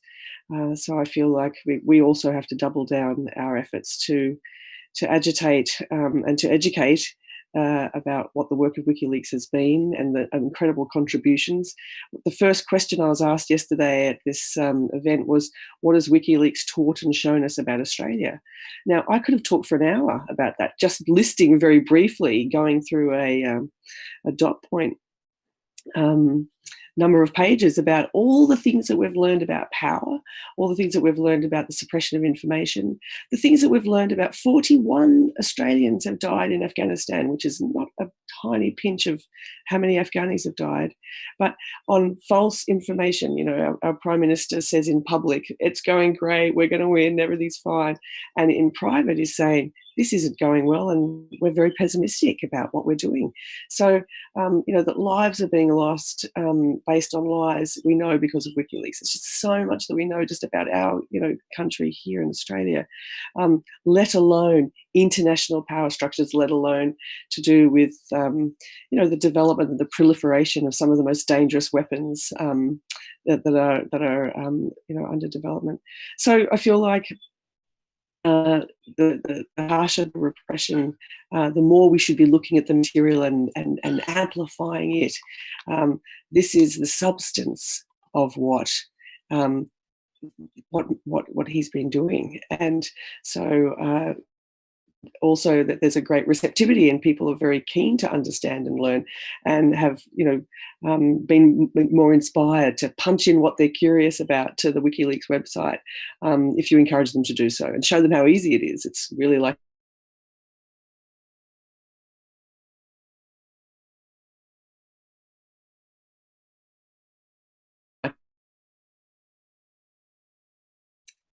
sorry, I dropped out. Sorry, I dropped out there. Can you hear me? Okay, great. I can't hear you at all now, so that's handy. Anyway, I was just saying, let's all jump on the WikiLeaks website and amplify something that you're interested in, that you found. Curious about something, punch in a name, punch in a country, situation, an institution. There's a lot to learn from the WikiLeaks website. So while we're screaming about the situation of Julian, let's also honour his work. That's it from me.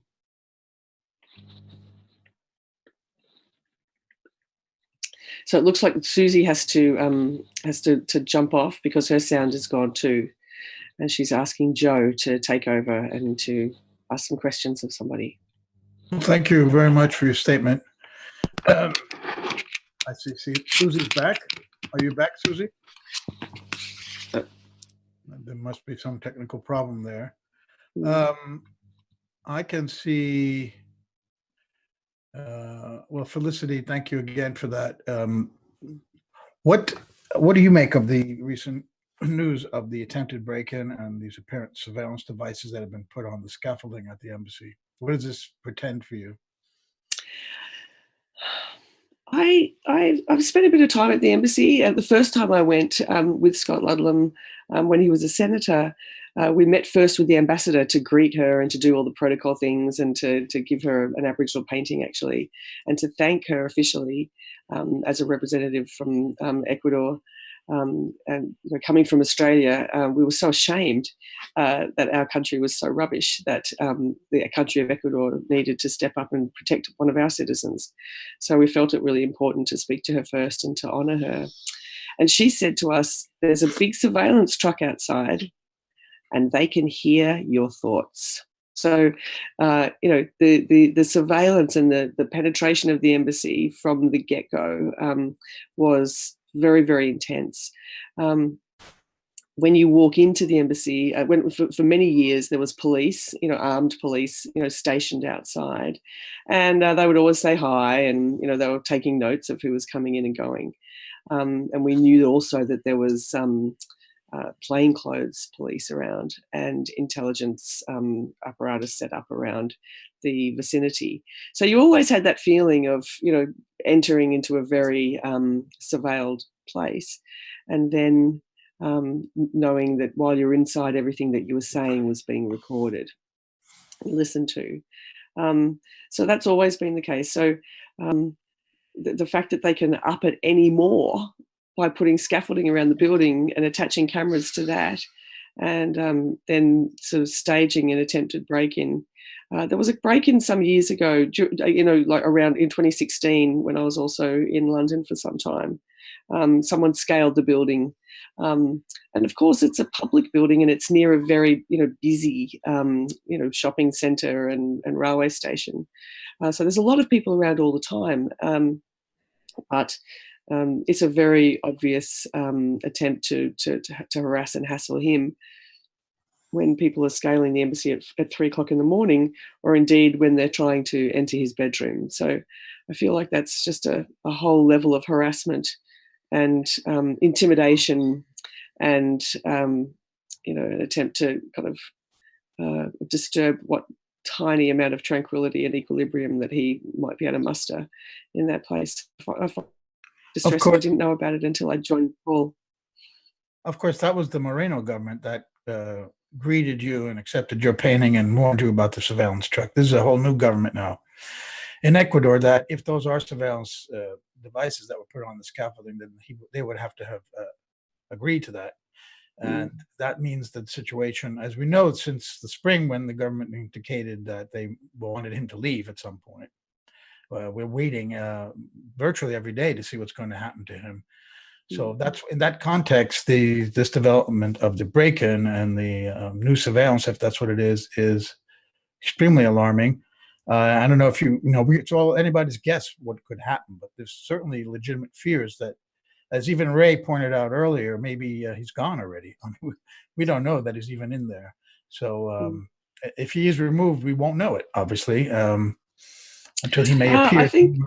I think we do know. We definitely do know he's in there. He's absolutely 100% totally in there. I know that he's in there.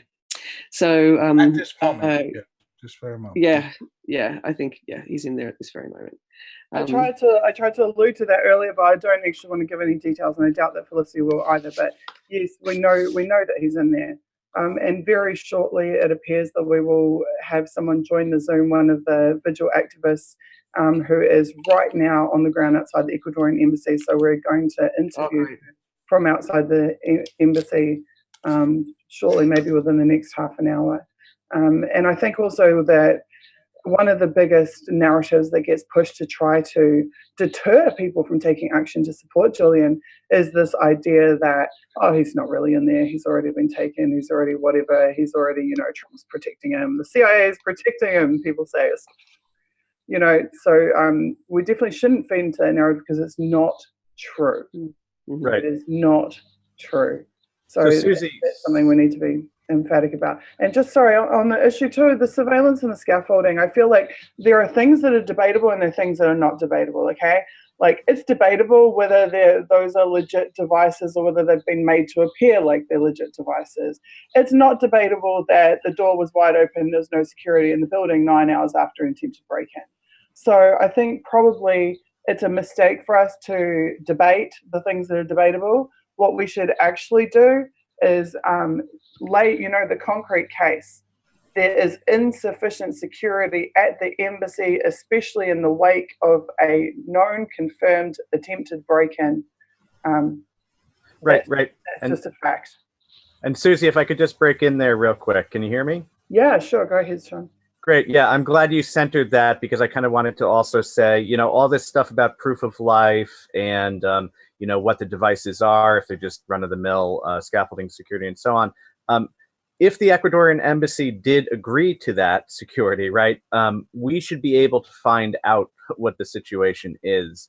If there were some transparency, obviously, about what's going on, what the actions were to follow up this break-in and so on and so forth, then we wouldn't have to do this speculation. Same thing with the proof of life. We should be able to get that information from inside the embassy. I do know that, this sort of effort to stoke arguments and conspiracies and so on and so forth is a distraction tactic, right? We do know from intelligence history, right, from COINTELPRO and these other programs, the stuff that we have, that those kinds of arguments and getting us to not focus on the actual issue and instead, debate, what's true and what isn't, and whether something was planted or wasn't, or staged or whatever, is just a distracting tactic. And I think people in power are quite aware of that. So I think it would be great if we can just kind of focus on the actual issue and use this as an opportunity to sort of try to rekindle the fire of resistance and championing Julian's cause. That is really well stated, and it's a really vital point. Absolutely, the purpose is to distract, to disempower, and ultimately to deter people from rising and taking action, to give them reasons, give them excuses why they shouldn't. So we're going to be really careful we need to just phase those out and to focus on what we know. We know that he's in there. We know that his life is in jeopardy, at severe risk, and we know that we need to do something about that. We, the people, need to intervene. It's clear that none of the governments are. It's clear that even NGOs who are trying to assist, like Human Rights Watch, who did actually try and send a legal director there to meet with Julian, were denied entry. That in and of itself says a lot about Ecuador's position in this and where they're at, that they would turn away a world-renowned, probably one of the top 3 human rights NGOs in the world. Even they were denied access to Julian. And yet we hear this rhetoric about human rights coming out of Ecuador, but the reality on the ground is the opposite of what Ecuador is saying. And unfortunately, in my opinion, the credibility of the Ecuadorian government statements are in question, because what they have been saying has not been matching the reality of the situation on the ground. I can see Kathy would like to speak to that really quickly, because I do need to introduce some other guests. Yeah, it's just one more thing that Christine and I were talking about that is not at all in her statement. So, Joe, I just wanted to correct what you'd said before. It was the Correa government before. Now it's the Moreno one. Sorry, yes, that's right. Yeah, but Christine said what people have to understand is that we can't just talk about Ecuador as a small country under pressure anymore. And what is happening to Julian is happening to so many of about half of Correa's former government have been hit with travel bans. Christine told me that some of them are in jail already on trumped-up charges. And most importantly, Jorge Glass, I hope I say it correctly, has been arrested on corruption. There's no evidence. Rafael Correa has been tweeting about that. And nobody knew about it, but he was secreted off to a maximum security prison, separated from his wife and family, completely silenced, and he's gone on a hunger strike. I believe it's been about over a week now that the vice president, the democratically elected vice president of Ecuador, is on a hunger strike. And Moreno has sacked a lot of the constitutional, all these constitutional judges and replaced them with other people. And yeah, basically it amounts to a coup going on. So what I'm saying, not to focus on criticizing Ecuador, I don't know enough about it, but what we should take from that is that Ecuador is in turmoil. What we should take from that, Australia, is that we need to step in, because the shit has hit the fan in the country generally, and there's all kinds of gaggings going on. This is quite typical of what is happening to Julian, in fact. Sorry to get a bit stroppy there, but just wanted to mention that wider context. It's an incredibly important point that you raised, that this is a campaign of persecution now occurring in Ecuador against journalists and against politicians. Yeah. Okay, I would just like to introduce now Elizabeth Murray from Veteran Intelligence Professionals for Sanity. Elizabeth, can you hear me? Yes, I can hear you. Can you hear me, Susie? Yes, I can. Thank you so much for being here. I deeply appreciate it. Oh, thank you for having me. I just wanted to mention that first time I met Julian was 5 years ago when we visited him with the Sam Adams Associates for Integrity and Intelligence. My colleague Ray McGovern was among us, as was former FBI agent and whistleblower Colleen Rowley, Craig Murray, who I wish I was related to, but there's no relation, who's an incredible supportive. Julian was there. And there were various other whistleblowers. Tom Drake was among us, Tom Drake, the famous NSA whistleblower.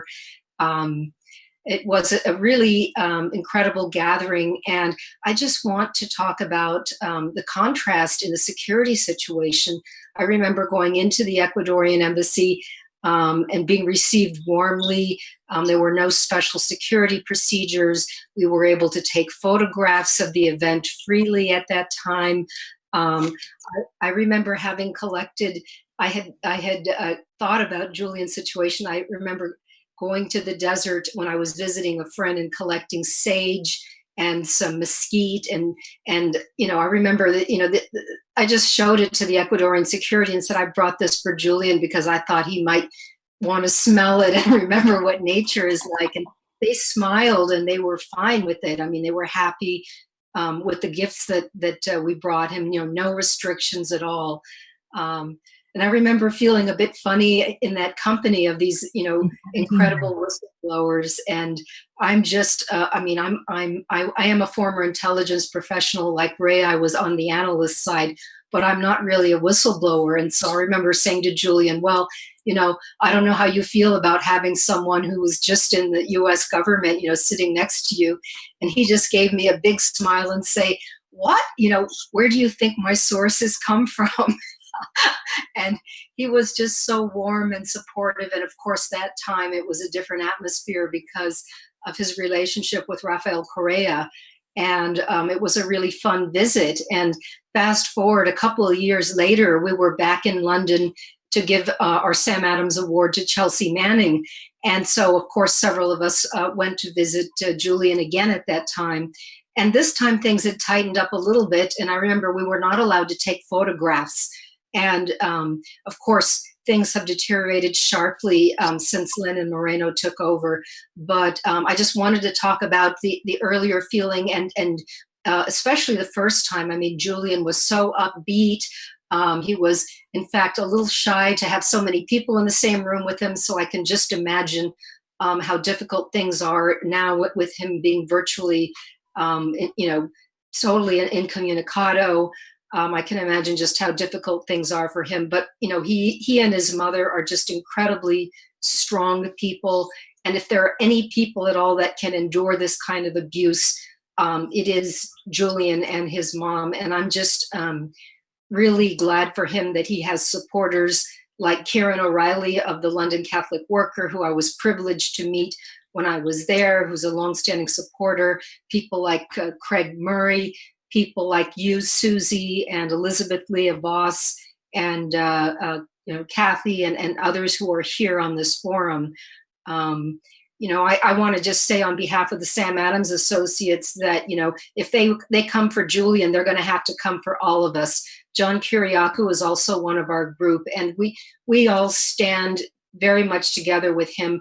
Julian was the recipient of the Sam Adams Award. I believe it was 2011 or 2012. Ray is here, he can correct me, but he is one of our associates, and we stand with him as someone who has been absolutely in favor of integrity and intelligence, of showing the American people and others the truth. And he has done what any ethical journalist would want to do. And it's especially reprehensible that journalistic institutions like The Guardian and the New York Times have profited handsomely in their readerships and their popularity from publishing what Julian Assange has exposed, and now they have joined the pile on in demeaning him, and it's really, as Kathy said earlier, it's really sad to see this kind of demeaning of Julian in the media, and also in the Ecuadorian media. I mean, it's horrible for those of us who read Spanish to see what they're saying about Julian, and just really degrading stuff, and it's frankly disgusting. Especially in view of the public service that Julian has done for all of us. And what really sticks in my mind is something Julian said once was, a walk in the woods would be nice, and I dearly hope that he'll get to see that freedom and breathe fresh air and have that walk in the woods. More than anyone, he enjoys, he deserves freedom. He is just an exemplary human being. And it is so sad to see that these people, as Susie said earlier, who have never harmed anyone, there's no evidence that Julian has ever cost anyone their life from what he's exposed. Most of us remember that he did go to the Pentagon and went to the NSA and wanted to cooperate with them in redacting maybe some sensitive information, and they refused even to cooperate with him. So that's what they think about protecting others. Our government, sad to say, is acting in a very mafia-like manner when it comes to Julian. They have no right to extradite him any more than any other country does. Julian is not an American citizen, and I just want to reiterate my support for him. And I'm really excited to know that people are starting to mass outside the Ecuadorian embassy in London. And I hope that continues. That's right. Everyone needs to just drop what they're doing and just go there. So sorry for my stream of consciousness. That's it for now. It's a wonderful and important contribution. And I know that people really like to hear from those who have met Julian and had personal experiences with him. So those anecdotes you just gave us about you having met him, I'm already watching people tweet, they're live tweeting the words that you're saying as you speak them, which is fantastic. It's important for people to understand that Julian is not just a meme. He's not just a photo on a wall, a pin-up, a poster. He's a son, a person, a friend, a father. He's a real human being with feelings. And he's, it's so easy to dehumanize people who appear in the public eye and to not consider the very real impacts upon them of their situation. So it definitely does help to humanize them to hear from people like yourself who have met with him personally and who have had that contact. So thank you for being here and for showing your solidarity. Now, I'm just quickly going to bring Emmy onto the stream because she's presently at the Ecuadorian embassy. Emmy, I'm not sure how well your connection is going to hold up with you there on the ground, but Emmy Butlin is part of a group of people who for 6 years now, I think, somewhere around 6 years, Emmy will be able to tell us, have been holding periodic vigils outside the Ecuadorian embassy multiple times a week. And they're really quite heroic in the consistency of their support for Julian. And over time, they've grown and they've also got to participate in other events related to supporting Julian, which has been fantastic. And Emmy just dropped everything and raced to the embassy because she wanted to see for herself whether everything is okay and if the situation has changed. I'm not sure whether her mobile connection is going to allow her to actually be on the stream. So Emmy just dropped me a message. I've added you to the panel. If you're able to activate your video and audio, then we will try to have you speak. In the meantime, I would like to introduce to the stream, I'm trying to bring everyone on in the order that they joined. We have here Graham Elwood, the amazing progressive comedian who's been a very strong pillar of support for this movement and who I deeply appreciate. Graham, are you with us and can you hear me?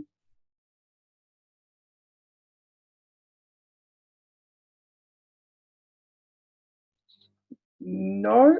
Let's see if Zoom is cooperating.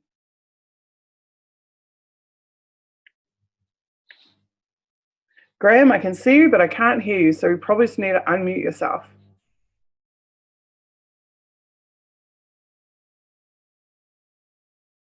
Or I can try to unmute you.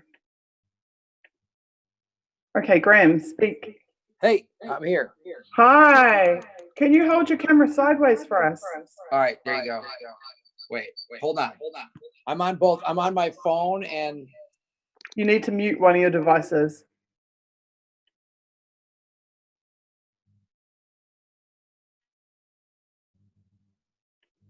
Okay, Graham is trying to be with us. Oh, Emmy, I can see you. Okay, Emmy, I can see you. Let's unmute you. Hi, welcome. Yes, I can hear you as well. Go ahead. Thank you. I'm not here alone. My friend Wendy has joined me. Can you say hi? Fantastic. Hi, Wendy. Hi, how are you, Susie? Very good. I'm so happy you guys are there. Well, hoping he's free soon, and they stop persecuting him. I hope so too. I take it you guys heard the news that there was another attempted break-in this week. Yes. I read the article. It seems it's pretty quiet right now, but there's a lot of Harrod security over there. Shall we take it across? Sure. I'm not sure whether this will be successful, but there we go. We have security here, Harrod. For many years, when we first started holding a vigil, this was the exact spot where the Metropolitan Police officer, one of the many, would stand 24/7 in this doorway that you see behind me. I'm not sure whether you can see it very clearly. And obviously, I don't want to intrude on the gentleman's privacy. So is this but this has been the doorway, which has been the home to the embassy? Wow, Emmy's connection has just dropped out. It's more difficult to see in the dark, but I believe that the doorway she was just showing us is the doorway that was in Sean's photos. Ray, can you confirm that? Because I know you've been there. You're muted. Yeah. To hear a call at Consortium News by Joe Laurier. And I was very, very concerned. And I rang up Wendy, and we both agreed to come out. Sorry, Emmy, your connection's cutting in and out. Emmy, if you can hear me, I suggest that you guys go back to where the good Wi-Fi was. Sorry, can you hear me? Yeah, head back to where the good Wi-Fi was so that you can talk to us. Thank you. So I'm not sure how much you got from what I said earlier, but I just arrived here a few minutes ago. I picked up Wendy from this road here. This is London Place. I drove here. As soon as I arrived and I pulled into the drive, I turned the car around, obviously. Wendy was waiting at the bottom.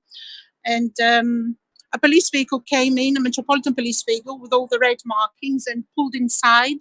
It didn't block me, but just drove straight right opposite my car. So within minutes, literally, I was there just pulling in this small short drive to turn around, pick up Wendy and come out, and they were here within minutes. So anyone who is remotely claiming that there are plans to smuggle Julian Assange to some kind of foreign place, they live in planet Cuckoo Land. This place is under surveillance 24/7, the most extreme surveillance that you can possibly imagine. I read an article published by Luke Harding in The Guardian with some preposterous claims that Russia was going to come and, whisk him off. He is a liar. He's a liar. You only need to spend 5 minutes here to realize the extent of surveillance around the embassy. We know already. Given that, Emmy, sorry to interrupt you, but given that, how is it possible that these attempted break-ins are occurring and apparently with no apprehension of any suspect? Well, it's very interesting because I believe it was back in 2016 when there was the first attempted break-in. We know there was an arrest, but we have heard nothing else about it since. We know there is an arrest because a WikiLeaks supporter wrote letters, and here, people they can follow a lead, and we had a reply by the Metropolitan Police that indeed there was an arrest, but then there was nothing on the news of what happened to this individual, who they were, and whatever. Now, on this particular, go on. No, it's fine. Go ahead. Go ahead. Now, on this particular news that I had just read, let's observe the public space here. It is a fairly busy road, Hans Crescent. The reason is because you can see Harrods at the background. So it's quite a busy road connecting Harrods to Sloane Street, which is around there. Very, very busy with tourists, people parking the car to do shopping at Harrods or go out in the street beyond. As you can see here, we are today. What time is it? 9 o'clock? 9 o'clock local time? 9. You can see people are still very much walking about, enjoying the evening. It's a very nice, pleasant evening. There is a pedestrian area just outside Harrods, which often people congregate and linger for hours, meeting people. There is on the other side, at the end of the street, often performance, travelers, people who perform music. And so there's often people lingering around there. And there is no distance between there and here. Langdon Place, as you can see, is a dead end. But there is an area here. I'm not sure how much you can see because it's quite dark. There's an area here with these massive doors with rollers, you can see.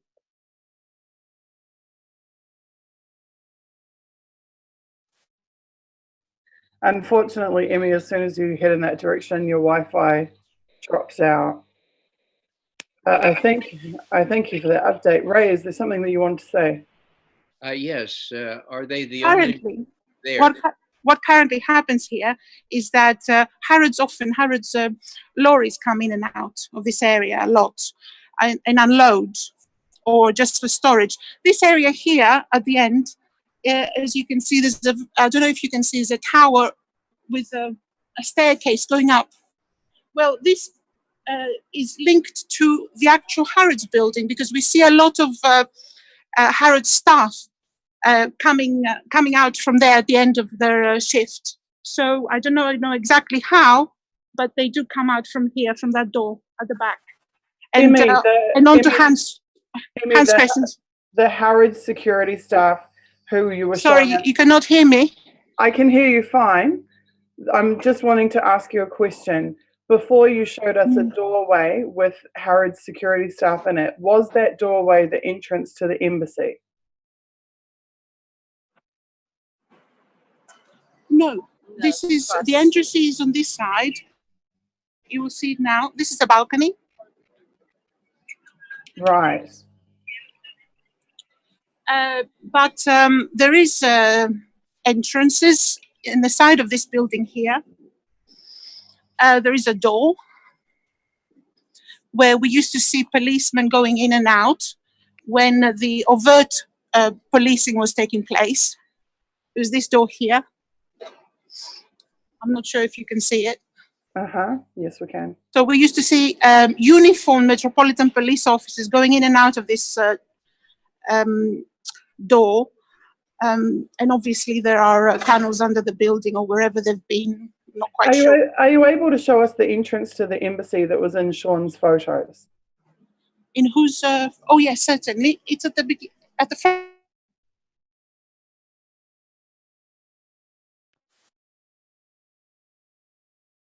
just lost her again for a moment. Ray, what were you wanting to say? Are they the only ones there? Okay, we will ask her. Yeah, so while we're waiting, Susie? Kind of full day has covered the entire facade of the building. I guess this is one of the items that we see. Can you see in the photographs of? Yeah, I can. So what's most concerning to us is not so Can you much see? yes, I can, Emmy. What's concerning to us is not so much the surveillance equipment as the fact that the embassy was wide open on the day of the attempted break-in. So that's why if there's any change in the situation at the front door. And this is the embassy door.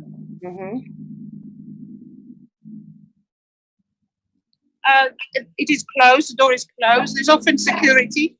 I haven't seen security at the desk since the overt surveillance ended in October 2015.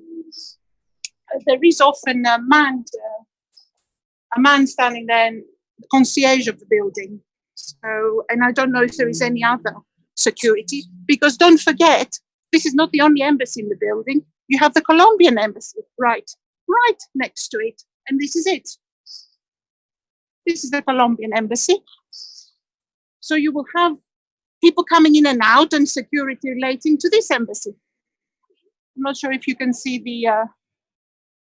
the coat of arms here. Can Amy knock on the door? Of the embassy? Yes.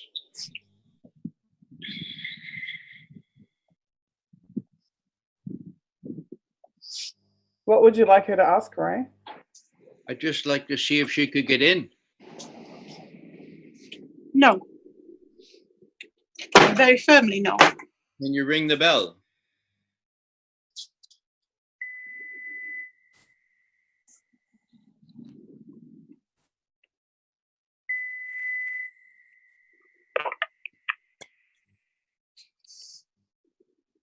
Good evening. Hello. Hi, good evening. This is Emmy Bucklin, one of the supporters for Julian Assange and WikiLeaks. We're very concerned about his welfare. Can you confirm that he is well?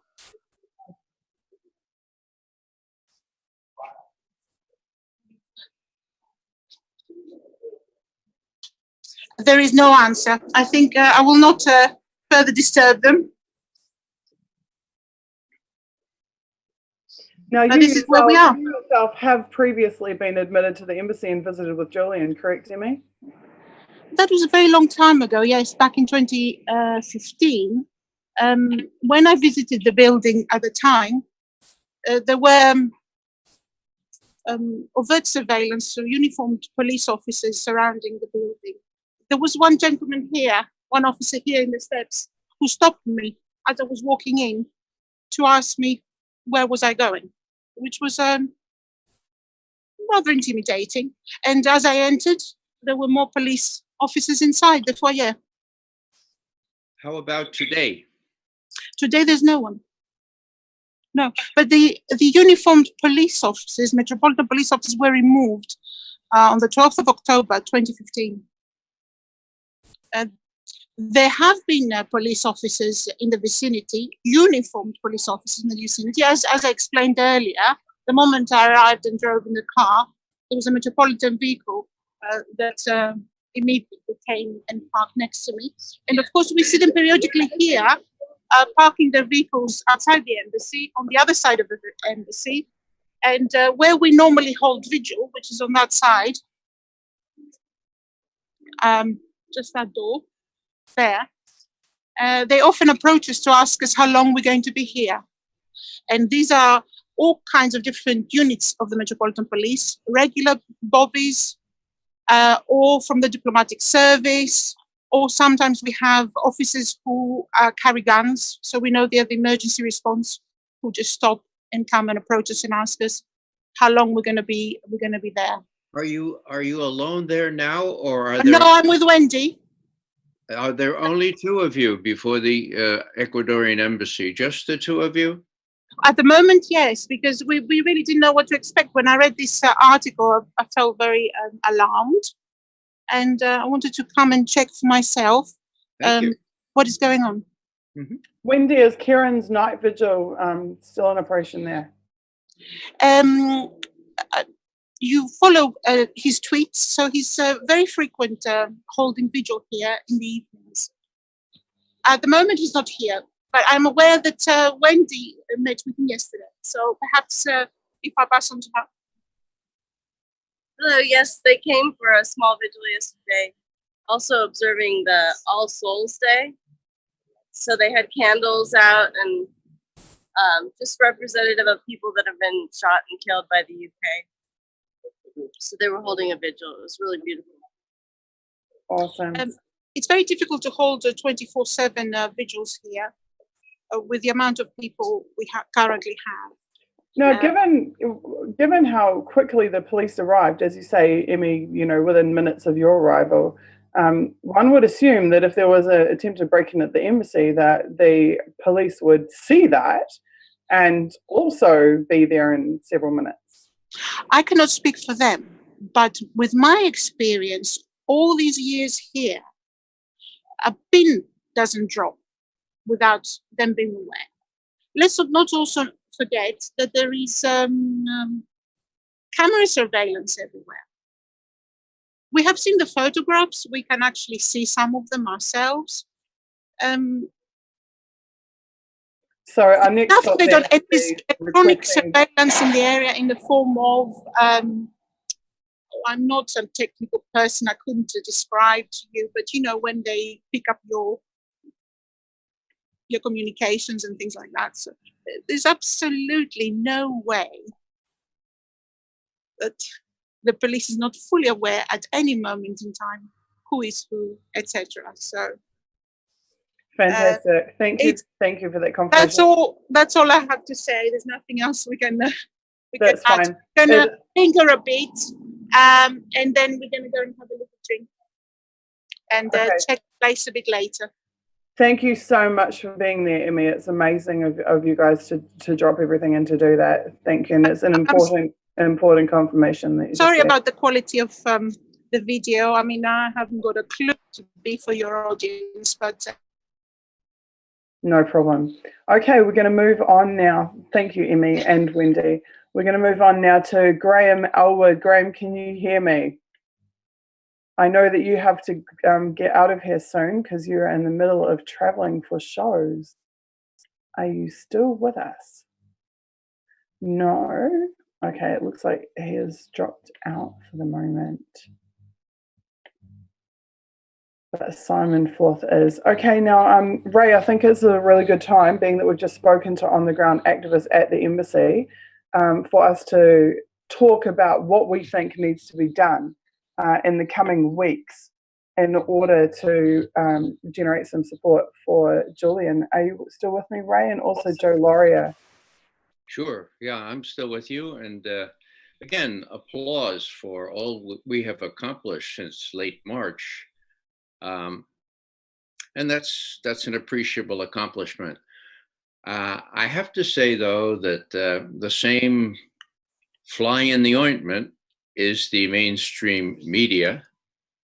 We have been shunned. We have always been shunned for the last 15 years. And the question is how much delight we can take in the fact that we've exposed a lot of facts to ourselves. And so I have a very strong feeling that we need to do something quite different. And in order to claim our share of media attention, we have to be able to take some risks and to do some things that the times require. You know, well, let me just, I was listening to something that Jeremy Corbyn said recently, and if I can bring it up here, I'd like to cite it, but I can't find it, so let's forget about it. Talked about Percy Bysshe Shelley talking about cast off your chains. The only way you cast off your chains is to get out of the computers and the cameras and put your body into it. Now, some of us have done that, and some of us have taken many more risks than I have. But I think the time has come, and I say this because I feel it very strongly, that we have to kind of collegially come at some action that is more or less guaranteed to capture media attention in London and hopefully around the world. And I must confess that I'm a little bit distraught that it was only Amy and Wendy there in front of the Ecuadorian embassy. I can't be there. I'm around Washington, but I will be there as soon as there's a critical mass that says, hey, we need to do more than compare notes in these wonderful webinars, wonderful though they be. So I hear you, Ray. And this is another point that Christine has been driving home as well, which is that the ultimate goal of this movement has got to be on the ground action en masse. From my perspective, I feel like we've been sitting in this situation before, wondering if this would be the weekend that Julian was taken. In fact, it had been widely reported in the media that it would be the weekend that Julian was taken. Back in May, when we put together the first, or I guess, no, I'm sorry, it was a little later, I think more like July, when we had the emergency vigil. And as a result of that emergency vigil, some now ultimately over 3,000 people have joined an organizing platform and have held monthly events that we call Unity for J Day. One is due to occur again tomorrow. And on that day of each month, people from over 15 countries have hung banners off motorway overpasses, have chalked streets, have got custom decals for their cars and driven around all over their city, have stickered and flyered and posted bars and restaurants and street corners and lampposts, and cut bookmarks and gone and placed them in books in libraries to raise awareness of Julian's situation. A lot of good work has been done. A lot of organising work has been done. We've produced mountains of digital content as well. So that's been a good first step for the first couple of months.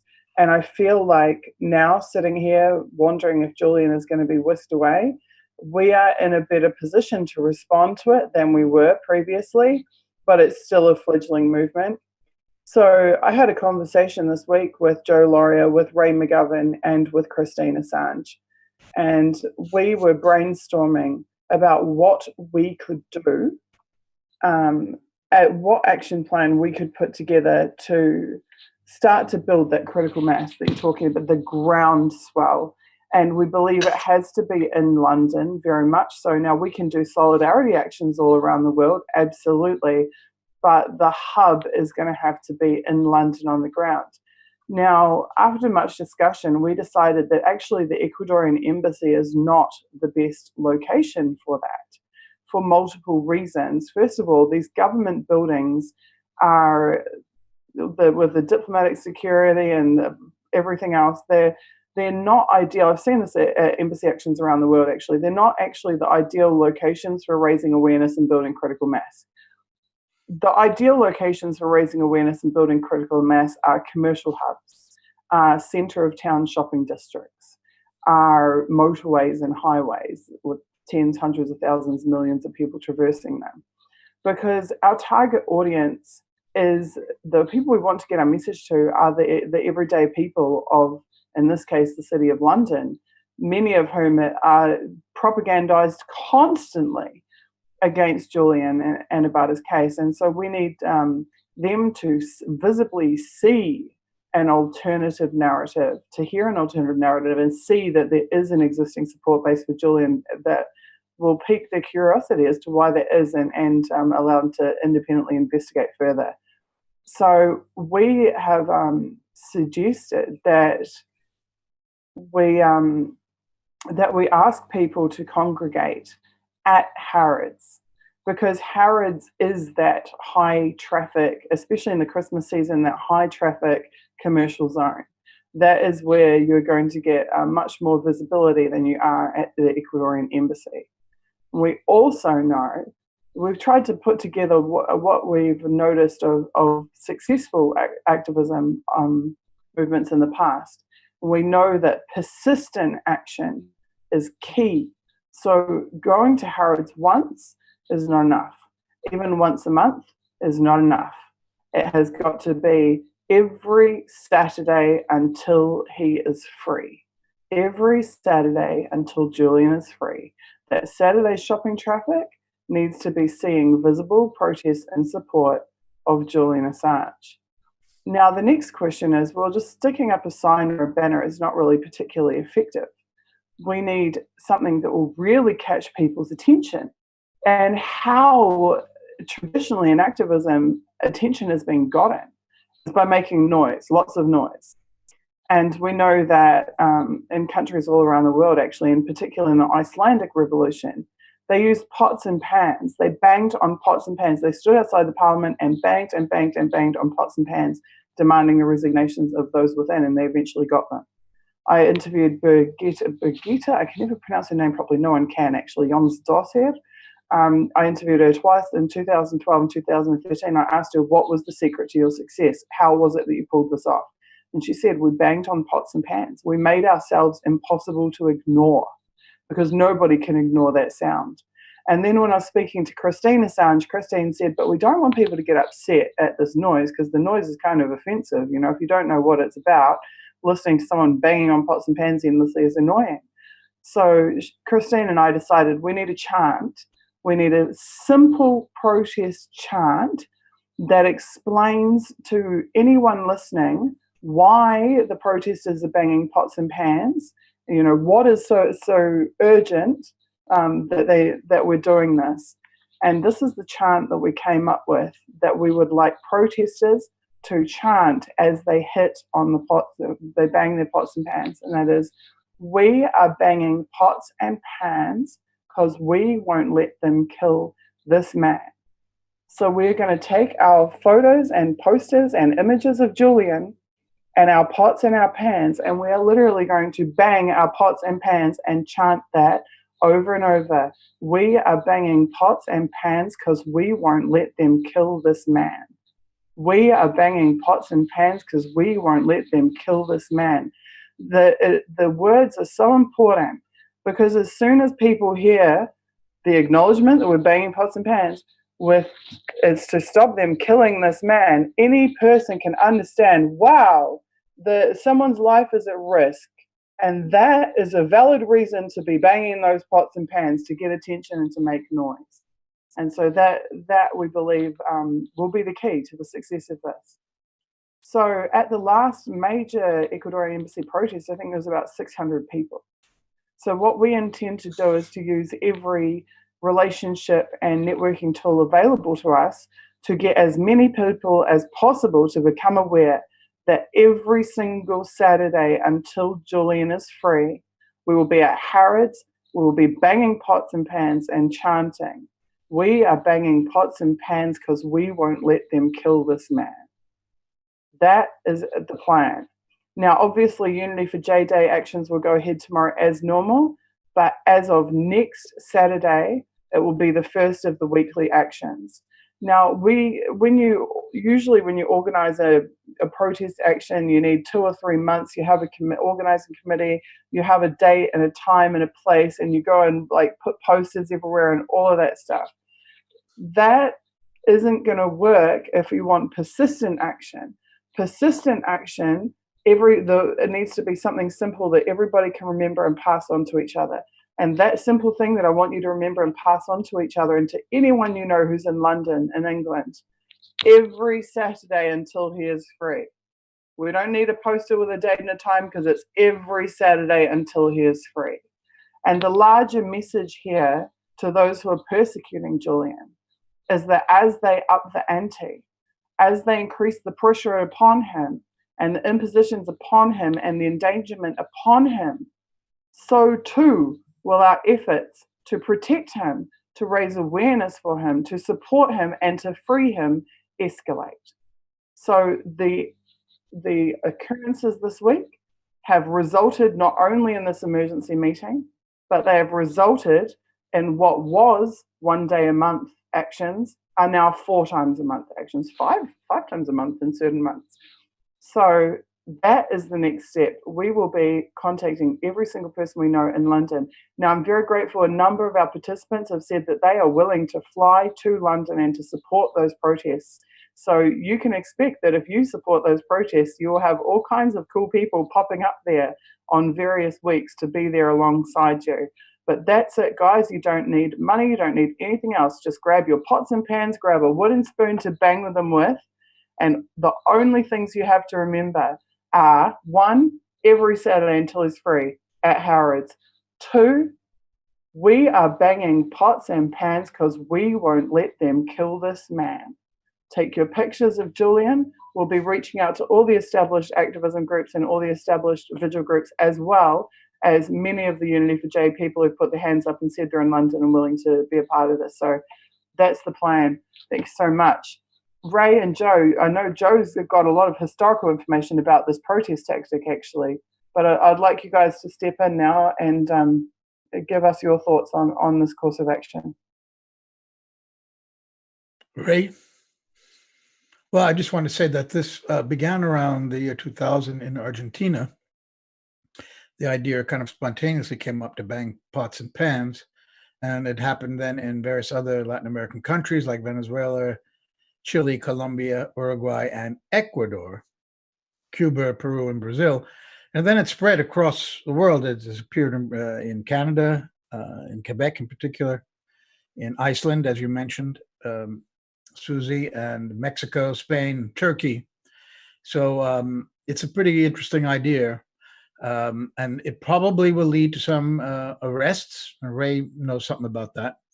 And that would generate more publicity, but I don't think it will stop it. I think that this is the idea, is, as you point out, every Saturday, I guess you do have to specify a time, but every Saturday, there's no need to, again, to advertise it, that people will show up there at Harrods, which we just saw from Emma's video, is right down the street on the same side as the embassy. I thought it was across the street.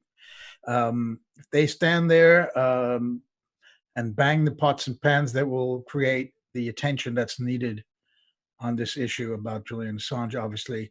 And I think it's an excellent idea, and I hope it goes forward the way it's planned, and it has an effect to create more attention to this issue and get more people involved as well. People who may not know about what's going on or not care at this point, but they might care after this. Just say amen to that, Joe. I think it's a good idea. Thank you. Just on the question of times, if you want to know what times to go to Harrods' website and look at the opening hours. That's what I did. And I discovered that they open at 10 a.m. most days and 11 a.m. some days. So I'd say sometime after that would be the time that anybody could show up, and until they close. After they close, time to go home. When they open, time to come. That would be my take on times. I think it would be, I'm all for decentralized action. I'd rather have 10 people an hour banging pots and pans and arriving and leaving at different times than to have 200 people and, the riot cops come in and then clear it out and there's no one left. So I'm all for small groups, just like wave after wave after wave after wave, hitting Harrods with your pans and your pots and chanting that chant. We are banging pots and pans because we won't let them kill this man. I see people already tweeting that out. Thank you. So that's my message. Every Saturday until he is free, outside Harrods department store during opening hours. Check it out on their website if you want to confirm their hours. They've helpfully put them up for everybody. And that's it. Pictures of Julian so everyone knows which man you're talking about, and keep that chant going. And if you want to get a little stereo and play some music as well that you can bang the pots to, fine. We've got a few tracks you can download on our SoundCloud account. We've got a theme song today. We have custom music that's about Julian and freeing Julian. If you want to make it a little bit more entertaining, go for it.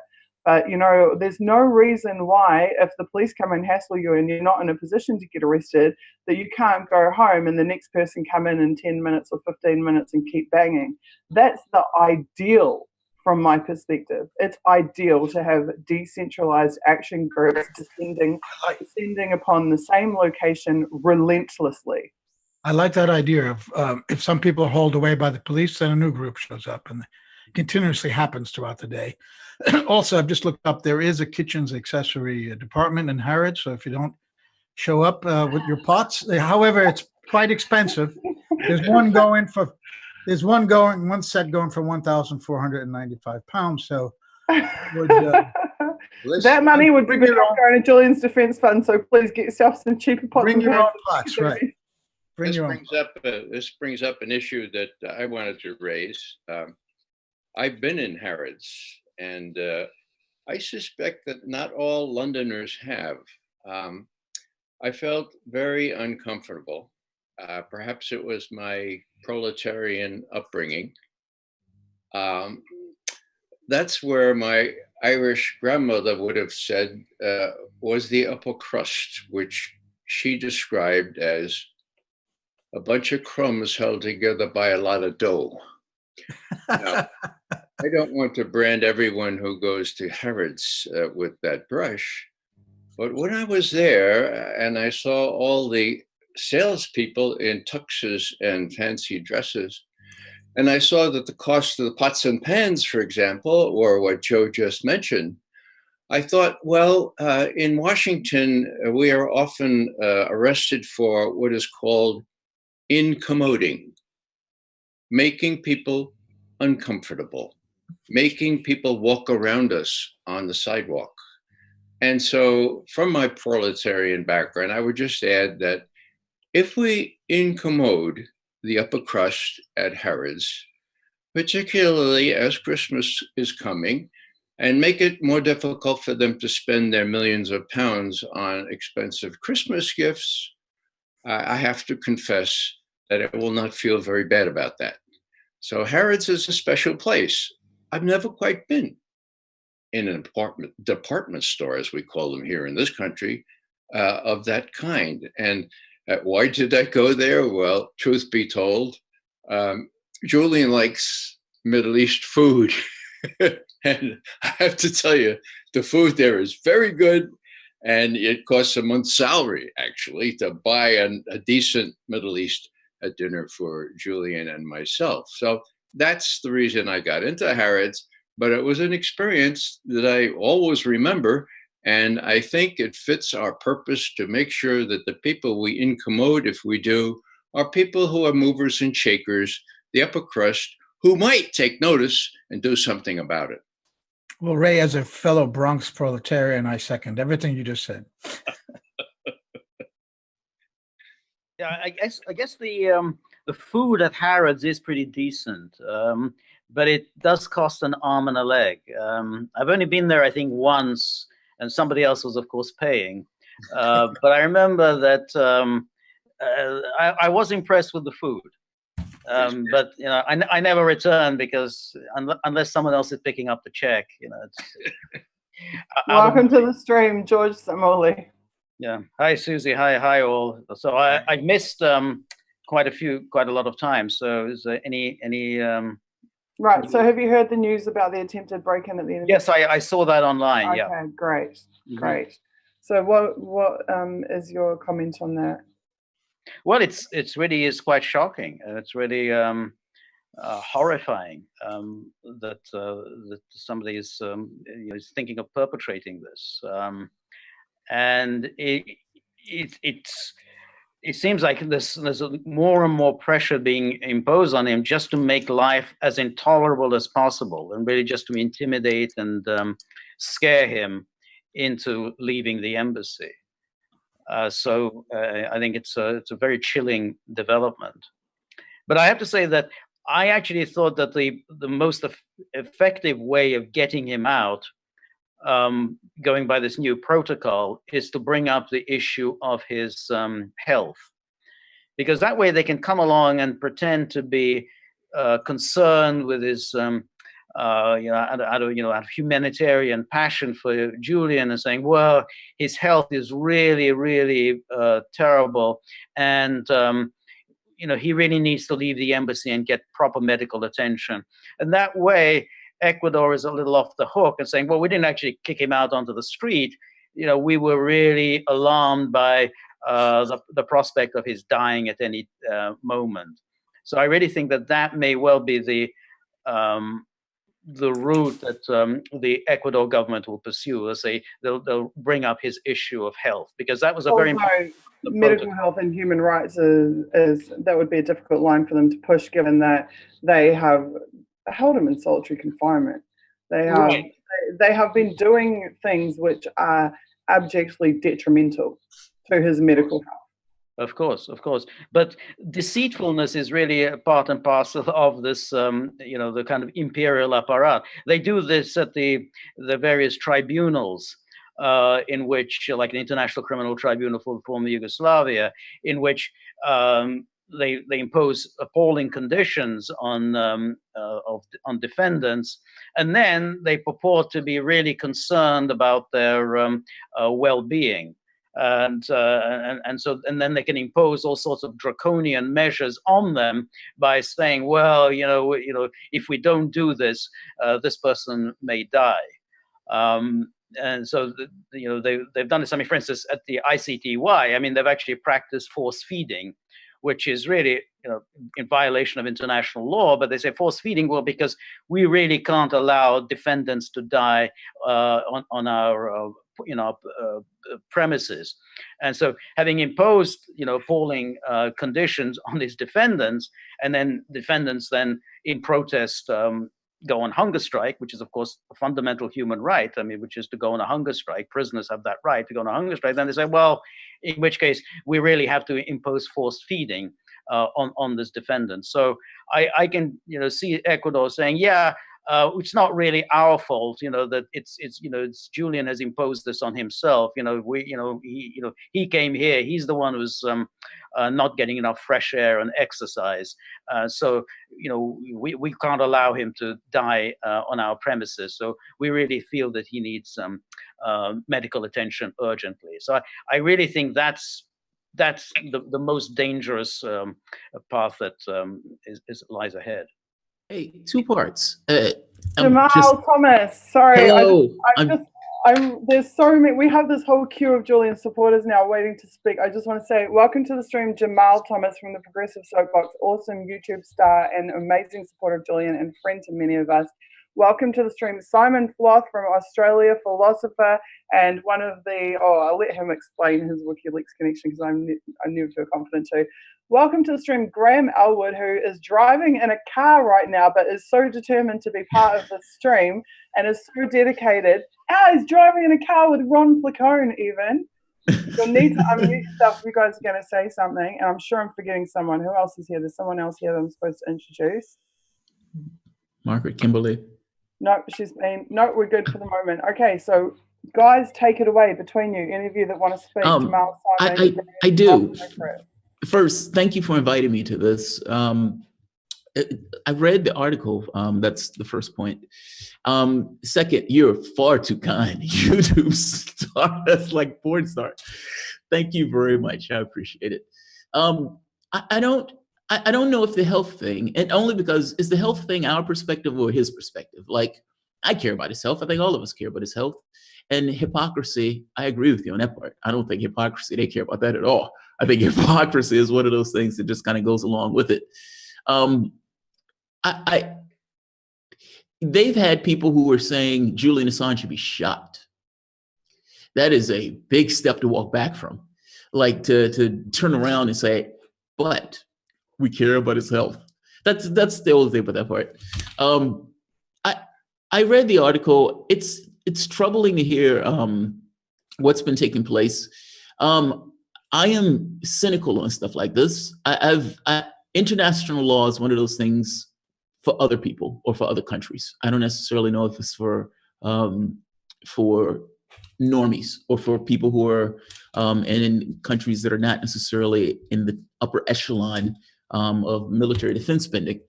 And so when stuff like this comes up, it's one of those things where some of the stuff I'm not necessarily shocked by. What would Ecuador do?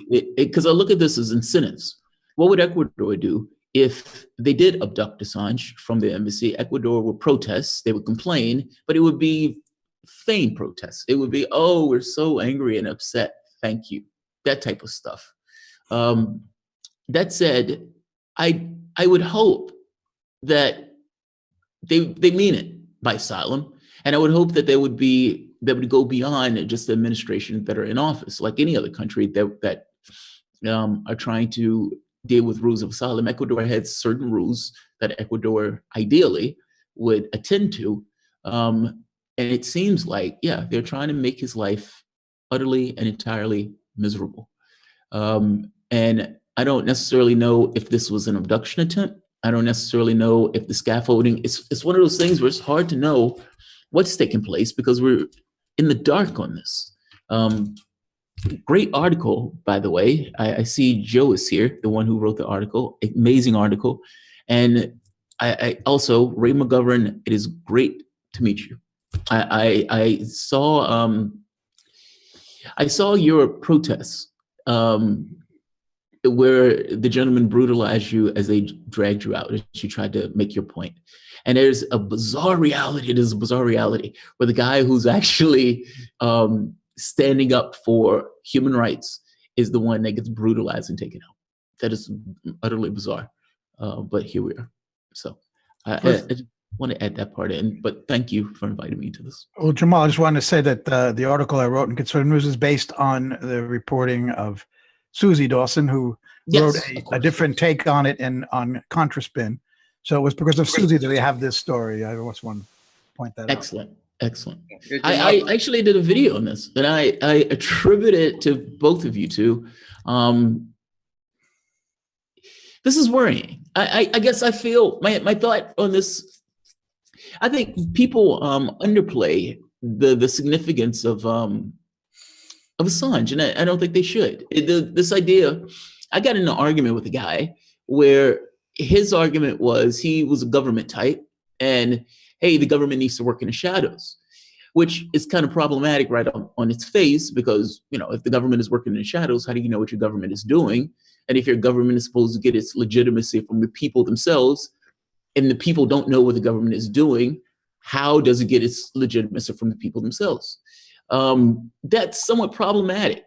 Assange revealing and giving light to the public is a massive deal. That's why I cover the story. I find it to be a major importance on this. He's carrying a certain lift that seems to always have to take into account anytime anything tries to get done, I guess. But yeah, this story was troubling, to say the least. It was troubling, to say the least. And by the way, George, this is not, I don't necessarily think you're wrong fully. The hypocrisy is rampant. Like, it is like, I would not be, Donald Trump will give a $1 trillion tax break and then turn around and say, we can't afford to raise federal workers. Say it with a straight face. It doesn't, the hypocrisy doesn't necessarily matter. And so I agree with you on that. I don't necessarily think you could be particularly wrong. My only thing is, I'm curious about whether or not the health concerns are with us or with the health concerns are with them. And I don't know the answer to that. I'm just thinking about how Ecuador would justify kicking him out of the embassy. Yeah. And I was saying, how will they justify it? Well, the most effective way of justifying it is saying we were really, really concerned about his health. I agree. We had to, seek immediate medical attention because we couldn't provide it for him, and we couldn't allow him to die on our premises. That I agree. So I think the risk there, though, is we don't want to do their thinking for them. Yeah. And also we don't want to. I think it was Christine Assange who said, "We don't need WikiLeaks warriors. We need WikiLeaks warriors." And, we need to rise up and do something about this rather than be like, oh, shit, they could do this, they could do that. I mean, because I think what your point, it's valid. They could well do that, George, but they could also just have some guy break in the bloody window and take him, as, absolutely may right. may well have been the case last Monday. Right. That's absolutely right, yeah. Yeah, so what I'm interested in is, Jamal, did you get to hear the action plan that we just talked about? I see there's people, and thank you so much, everyone tweeting it out right now. Already people are tweeting all over Twitter. I just saw like 5, 6, 7 different people putting up tweets saying where to meet, Harrods, when to meet, every single Saturday till Julian is free, anytime during opening hours at Harrods. Don't worry about trying to be there with everybody else, because it's actually better if we just have streams of people coming one after the other doing it. what to bring, pots and pans and wooden spoons, and what to chant. We are banging pots and pans because we won't let them kill this man. And we relentlessly do that, disrupt the Christmas shopping at Harrods every single week. What's your guys' take on that plan?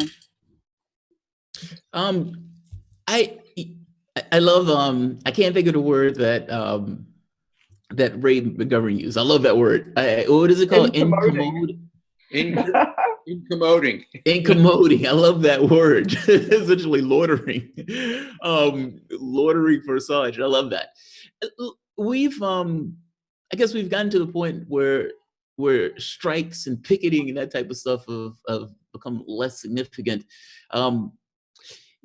Yes, essentially trying to make noise. My wife and I, we were in, I think it was France. France has a vibrant atmosphere of protest. They protest pretty much over anything. You know, they have the cows in the middle of the streets and all this other stuff. And there was this kind of silent protest of people incommoding with either a sign dealing with deaths of something. I don't exactly remember what it was, but it was strong. That's not irrelevant. And, you know, getting in people's ways in this kind of nonviolent, peaceful way of trying to making your position felt. Yeah, I guess the thing is, how do we bring attention to the issue of Assange? Sometimes my cynicism gets the better of me of this. I like the idea. I like this idea of getting people's way. I like this idea of trying to draw attention to this. I'm curious on what people outside of ourselves think. And that's one of those things where I don't know. It's like a black box to me. I care about it. My wife cares about it. The people who I interact with cares about it. And when I bring it up to other people, when I'm around, especially people who, if they have any level of caring about military budget, any level of wanting to know what their government is doing, any level of idea of foreign policy, they care. Question becomes, how do you get that across to people? And I don't necessarily think that's a horrible idea. I haven't heard the entirety of the action plan, if that's the action plan, if there's more to the action plan. But this is, we're just getting in. I've stuck outside for a while. My wife, that there's something going on here that precluded us getting here on time. But incommoding is not a horrible idea. Jamal, if I could just interject here. Absolutely. Thanks for noticing the last time I got beat up and dragged out. This is not about me. This is about my experience. You see, I got this color hair and I'm an old guy. Now, Americans at least don't like old people getting beat up. I mean, young people, they got to come into them, incommoding, get rid of them, arrest them. But old people? So this is serious. Okay, what I'm saying here is that when I got beat up before Hillary Clinton, for example, there were thousands and thousands of emails and telephone calls into the State Department at the time. Why? Because Americans don't like old people get beat up. Now, there are a lot of old people in London. Probably a lot of as old as I am. And what I'm saying is you got an advantage, old people. You got a real advantage. And you ought to put it into play, especially in London. The bobbies aren't going to, they're not shoot anybody. The worse they have clothes. They may incommode you. But what I'm saying here is, in all seriousness, if people my age, and I'm 79, if we can't do this now, when are we going to do it? Yeah, and when we do it, young people are going to take notice because they'll say, well, this old guy, he must feel really strongly about that. What's going on here? Why is he, So my little pitch from my own experience is that it really works with a lot of people who don't like old people getting beat up. And for those listening or those who have parents or uncles or so, get them out there. And if they get roughed up or something and it's on film, well, that will enhance the impact of our planned action. And Jamal, thanks for giving me that little way into making that point. Absolutely. Not everybody is as courageous as you, Ray. I mean, you were really courageous when that happened. I mean, those were big guys who were just, and they were pretty rough with you. Yeah, but you survive these things. They're not going to kill you. And I really say that when people saw that, and it's nice that Jamal brought it up, they see that some people feel really strongly about that, and young people today don't have a lot of people to look up to. Okay, now that may be my own prejudice coming through there, but to the degree older people feel strongly about something like justice, like what's happening to Julian Assange, well, there's a graphic way of bringing that out, and that is putting your body into it. And I'll close there. But thanks, George. Yeah. Yeah. Wow. Well, I absolutely agree with you. I mean, that was remarkable because everybody noticed it. I mean, people were talking about it for weeks. They will still talk about it. I mean, I come across people all the time who still bring that up. What happened to you? So I think your plan is great, and I really do think that if we could somehow get as many people there on a 24-hour basis outside of that embassy, then it can only be to the good, because when people really start noticing, then suddenly realize that there's a basic injustice that is taking place here. This is a man who is being persecuted, who has done nothing wrong, he's being charged with nothing. And if you suddenly get it into people's heads that this is a real outrage is taking place right in central London, then I think we might make an impact. Because at the moment, Theresa May and all the clowns on her front bench, they can just write it out because not enough people are paying attention to raise this issue. But if we can just really, get as many people out there all the time, even if, middle of the night, there's only half a dozen people there. At some point, a critical mass will develop, and Theresa May is going to have to justify, what the hell she's doing. Amen. I might just jump in. Can you guys hear me? Yeah. Okay. I don't see myself on the screen. That's all. I'd just like to chime in there that was a really, really powerful thing. Seeing that film clip of you, Ray, being brought down by the police there, really was attention grabbing and drove the point home very strongly. So I think the plan as it's currently developing here is a good idea. I think it's a very well thought out little chant. I remember when I was traveling in India, there was a lot of protest going on in a particular place I was, and I couldn't understand the language, but they were banging pots and pans, and I got the phrasing and the cadences, and it just really reverberates in my head. Whatever it was, if I knew what they were talking about, it would have really stuck with me. Yeah. So I think it's a great idea. I'm not an organizer by any means, and not so much on the ground activist, but this is clearly a very important thing right now, particularly when it seems so difficult to get traction in the media, to get anybody's attention other than our own.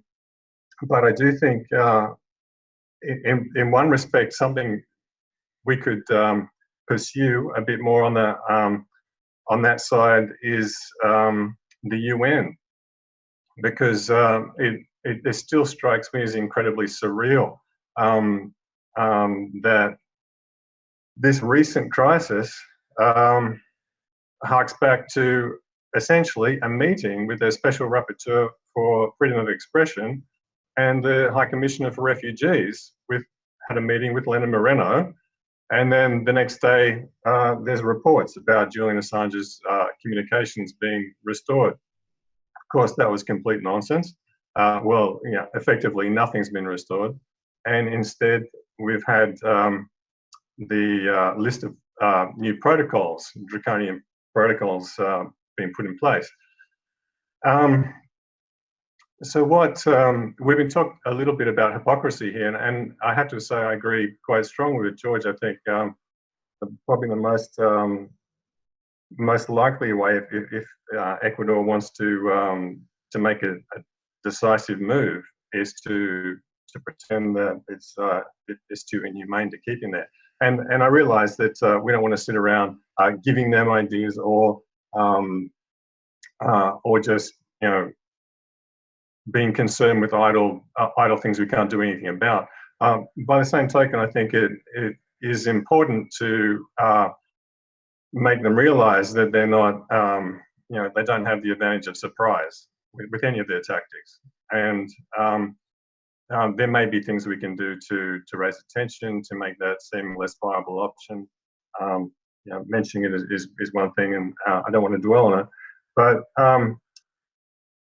this notion of it being absurdly hypocritical, I think is quite correct. Is obviously absurdly hypocritical, but I have to wonder with all the weird politics that Trump has inspired over the last couple of years, whether that isn't actually seen as a feature rather than a bug by the people who tend to strategize in these ways and behave in these incredibly hypocritical ways.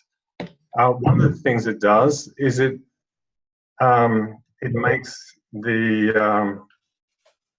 their opposition disoriented and unable to respond quickly. And I think that's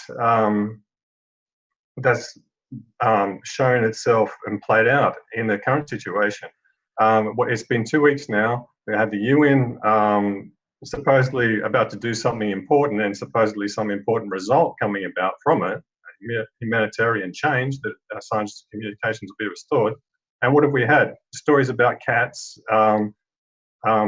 We've had his lawsuit being dismissed, it being reported in the media that it's dismissed on the basis of the fact that the judge really thinks it is fair to require him to look after his cat.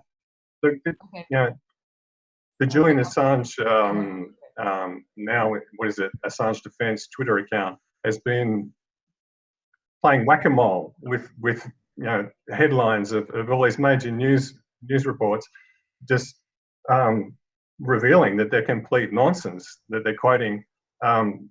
I've seen headlines with quote marks that this judge allegedly has said that he has to look after the cat, and that's why his lawsuit gets chucked out. I mean, the lawsuit isn't even about the protocols. It's just a small part tacked on to the end of the lawsuit, which is about his asylum being, his isolation. And no connection was made. To the best of my knowledge, no mention was made of the cat. Well, the only quotes I've seen from the judge refer to the protocols in general. And really, we ought to be able to nix these things in real time. It seems like this is a losing battle. The Julian Assange Twitter account, Assange Defense Twitter account, is trying to play whack-a-mole with all this stuff. And really, this is where I think that the battle is pivotal. We need to get on the ground, and those things are good, but where we're losing so badly is in people's perception is just entirely the inverse of reality due to all the propaganda. And then I can't help thinking there must be some way to crack this, because it's just getting more and more absurd, more and more hypocritical, more and more full of lies that should be relatively easy to explode and to have that backfire on them. So one thing I thought, I mentioned at the start of this, the UN. Why did the UN disappear from the story? They were the basis of what's going on.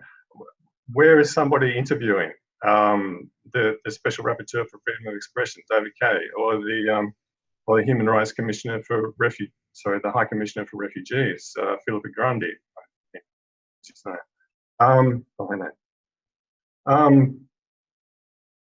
We do have some media capacity here. There are writers here. There are obviously Joe from Consortium News. I don't know what the possibilities are for interviews or for prompting some new information on these topics, but really we ought to be able to steal the narrative back just by exploding the lies. because they're so central, they're so pivotal. Like I said, everything's just been totally inverted. That everything is really in Assange's favour in terms of the law, in terms of the UN backing him up. The only problem is that in the middle of all this is the gatekeeping media is doing backward somersaults with its own future credibility to give an inverse picture of what's going on. Yeah, so that was just my little 2 cents worth. Don't really have much more to add, but certainly I don't want to detract from any of this action on the ground, because that, in a way, in itself, is possibly our best effort. But I think this has to work in tandem. You can certainly get attention banging pots and pans, and if you can then, obviously that has to be like getting the foot in the door for some light on the issue, for raising awareness of the actual facts. And I think we can make headway. Like I said, everything really is in our favor except for just mass propaganda. So anyway, Simon, thank you. Yeah, I wanted to point out I was a correspondent at UN headquarters in New York for 25 years for numerous papers. So I know the UN system very well. And one of the things they do well is their rapporteurs, the reports that they have, statements that they make. They bring the issues out, but they have no enforcement powers. Of course, the UN doesn't have an army or a police force. Yeah. So they could, and it's extremely valuable not to underestimate what they do for them to point these things out. But what the Ecuadorian government, especially the United States government, any government wants to do, in the end of the day, they will do. But it is key that we have that UN ruling that he's under arbitrary detention, for example, or the effort they made here to restore his communications. If anybody have a question they want to ask Simon, otherwise we can go to our next speaker. Well, I just wonder about the UN. What would it be possible? I mean, both Joe and Simon could answer that. What if one of the UN Permanent Security Council members, I'm thinking primarily of Russia, brought that up at the UN Security Council? I mean, given that when Nikki Haley was the acting president the past month, she brought up all the subjects she's interested in: Nicaragua, Iran, and Venezuela, and so on. The Russian government should just bring this up. The persecution of a journalist that is happening right in the middle of London, in the middle of the capital of one of the permanent members of the Security Council. Given that Russia is always being accused of everything under the sun all day, every day at the UN, I think this would be an ideal opportunity for the Russians to turn the tables and get the British to justify what they're doing. And the Americans as well, to justify, why are they holding this in secret indictment? This sort of, well, maybe we have, maybe we don't have an indictment in the works. Let them explain themselves. Well, that's an excellent idea, George. There's first a procedural vote to get that on the agenda. Mm-hmm. And then if it did, that could politically backfire, because everyone in the US, or most people, think that if they believe Robert Mueller, that it was Russia that gave the DNC and the Podesta emails to Julian Assange to publish. So if Russia steps forward to defend him, well, that's completely legitimate and a good idea. It would only reinforce that perception that somehow Julian is in league with Russia. So that could have not a good political consequences. But it would be interesting if Russia attempted to do that. I'm pretty mindful with the UN stuff that Julian has lawyers that are very, very accomplished in that realm and have a huge amount of experience in that realm. Probably the best, among the best international lawyers in the world in context of working with the UN and pursuing recourse through the UN, and have successfully done so several times already. And I'd say that any option relating to the UN that is available is either already being taken or not being taken for good reason.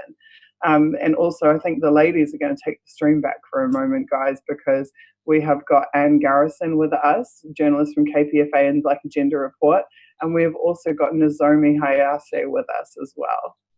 I hope I just said your name right, Nozomi. You're muted. And thank you. I know, Nozomi, you're yet another person who has just pulled the, plug out on your plans that you had for today so that you could be here. So Anne also needs to be unmuted. Hi, ladies. Take it away. What is your response to what is occurring? Me? Anne or Nozomi, whoever wants to speak first. Go. It's pretty much an open platform, so go for it. Yeah, so, it's very horrifying to know that, what's happening to Julian, and I'm very concerned for his physical safety, of course. But, it's quite clear to me that when we hear U.S. politicians, prominent U.S. politicians have been calling for his assassination, and they are not secretive about it. They've been so vocal about it, and they're saying that drone attack Assange, murder him. And then former vice president of the United States called Assange a high-tech terrorist. So I think, it's very concerning. And then I started to recognize history is right now happening. History is repeating right now. And the tragedy that was brought to all heroes, all revolutionary in the past. Let's look at what happened to Nelson Mandela. Let's look at what happened to Martin Luther King, Malcolm X, and Gandhi. Gandhi had been imprisoned and he was assassinated. And Martin Luther King, he was also imprisoned and he was shot dead. And Nelson Mandela has been in prison. So when you look at what happened, what was done to them, and I could see the history right now in front of our eyes at the global scale repeating itself all over again. And one of the things that I think WikiLeaks and Julian Assange has shown to us is that we can change history, and we are, ordinary people are the one who actually can participate in creating a history and in changing the course of the history. And so we need to respond to what's happening in the history and then change the course of history, and it would not allow this tragedy to repeat itself again. So, I think that this is, we have to recognize, especially I think American people, they have unique role to play and responsibility, because it's their government, it's our government who is actively engaged in prosecuting Julian Assange and actively destroying the First Amendment. And I started to write on WikiLeaks since 2010. And, initially I was focusing on highlighting the significance of this organization in terms of empowering people around the world. And after 80 years of my documentation, I was shocked, because what I created was I was documenting the war against the First Amendment brought to this organization by my own government. So, what's happening right now, concerning his physical security, this really shows the extent that this government, the extent the US empire can do and is willing to do, which is basically to complete disregard of the rule of law. And Julian himself, he said that justice system is not where justice is delivered. Justice system is where we bring justice to. And I think that we have to recognize that, Julian's legal team has been working very hard, and they are so, creatively approaching this situation. And they have shown a great tenacity and knowledge and all of those things, and they're trying to do as best as they could to free Julian Assange. But at the same time, we have to recognize, when justice system itself is in the hand of oppressors, the justice of Julian Assange really rests on the court of public opinion. And it's really, we are the one who have to act and free Julian Assange. So I think, one of the things that I want to say is, when WikiLeaks emerged, especially to the mainstream spotlight in the U.S., which was the release of Collateral Matter video. And before then, American people didn't know about this organization, didn't even know what's going on in the Middle East in their name. And then WikiLeaks really revealed that. And then it really changed the political discourse. It opened up a possibility in this country, at least, to realize that we can make a difference. There's a hope. And it was, in 2010, it was during Obama administration, and many Americans who voted for Obama, they felt that Obama would actually change the society. Obama would actually do hope and change, bring hope and change. But we have been betrayed. And it was, Edward Snowden, for instance, the reason why he released the information about NSA was that he recognized Obama is not going to do it. And he felt that he was betrayed, and so he took action. So, we have to recognize, I think that the Julian actually really told us that when we were in despair, when we felt that political system doesn't really work for us and we don't have a democracy, Julian is the one who said, no, don't give up. We can do something about it. We can change the course of history. We can change the course of civilization. So he brought us hope, tremendous hope, and with knowledge that we can now change history. And so we really have to respond to what he has done, to not just to remain as just idealism or hope, but by each of us acting out of courage that he demonstrated, that we could change the course of history. And then, again, the Sarah Harrison of WikiLeaks, working with Julian and the WikiLeaks team, rescued Edward Snowden from Hong Kong. And when she did it, she spoke about the reason why she did it, which was she looked at what happened to Joshua Manning. Joshua Manning revealed the government secrecy, and she was sentenced to 35 years in prison, and she was tortured and faced imprisonment. And she wanted to change the course of history. She wanted to create a society where whistleblowers can speak truth to power and don't have to be punished. They don't have to end up being in a jail. They could still walk free, and they could be praised rather than being condemned by the society. And Sarah, working with Julian, she Julian took a tremendous personal risk to change a course of history. So that is again good example of how we could change a course of history. So I think that it's important for us to really take up this crisis as an opportunity, and then really act on it. So that's what I think it's need to be done.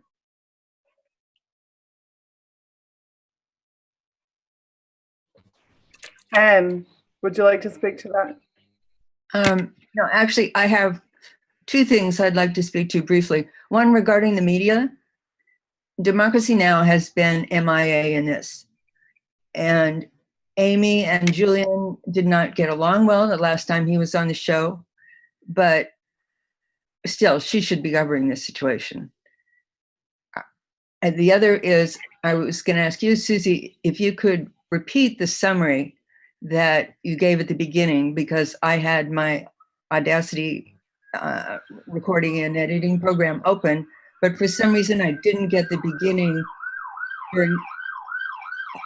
I guess that's here. No problem.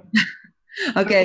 So I think a short video clip has been released, maybe if not already, then very, very soon on the Unity for Data account, just of the first few minutes. So basically, I just explained that we have received confirmation from Julian's legal team that at 4:31 a.m. on Monday, October 29th, there was a second attempted break-in at the embassy. That break-in was thwarted by a booby trap that Julian had set up at the window with what was described as a fire hydrant, but may have been a fire extinguisher. And when they attempted to penetrate the window, the trap was sprung and it smashed, and Julian woke up to the sound and was able to respond to the attempted intrusion. This is the second attempt, because there was an attempt in 2016 during the election campaign, or the lead up to it. And apparently we were told by Emmy that the police said in 2016 there was an arrest, but they never released the name or any details whatsoever about it. And sure enough, we've had no statements from the police or Ecuador or anyone else about the happenings of this week, certainly not from the mainstream media either. Monday, October 29th was the same day that Julian was scheduled to testify in court by teleconference in Ecuador, and that he was taking on the Ecuadorian government for the human rights abuses and violations that he's suffering. And later that same day, at about 1 p.m., Yale law professor Sean O'Brien, who we had here with us earlier on, happened to, on that same day, 9 hours after the attempted break-in, not knowing that there'd been an attempted break-in, tried to visit Julian in the embassy. And Sean is the founder of the Yale Privacy Lab and is a cybersecurity expert. And when he arrived at the embassy, it was literally wide open. So the front door was wide open. He was able to get through that and the interior door. There was no security at the security desk. There was no visible security whatsoever. There was also no police and no one responding to in any way the attempted break-in. So that was a couple of concerning things. But then the most concerning thing was that on Thursday, Julian's legal team was banned from visiting Julian in the embassy. And for the last 7 months, even though Julian's been barred from all visitors and communications, he had at least access to his legal team. So those are the very concerning factors that led to this stream, which is that, first of all, the break-in of itself is worrying enough, but second of all, it makes no sense whatsoever that 9 hours after an attempted break-in, there would be a total lack of security or visible security or police response to there having been a break-in. And third of all, the removal of access to Julian's lawyers right before the weekend, and particularly Ecuador saying that they would update his lawyers on Monday, seemed to be particularly ominous, especially in the lead up to the midterms. Susie, could I ask, the lawyers, do they have to now comply to the new protocol with the that protocol is supposed to apply to, it's supposed to apply to everyone, including lawyers. So they're already having to submit that device.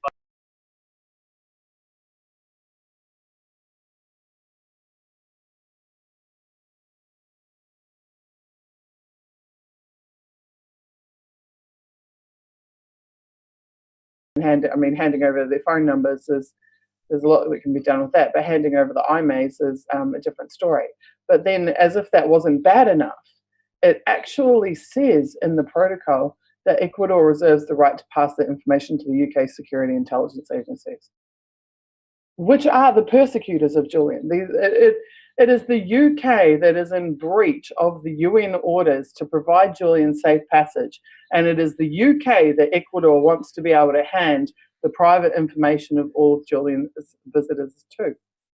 And another thing that I note is that Ecuador keeps referring to the protocol as an agreement, but we have studied the document.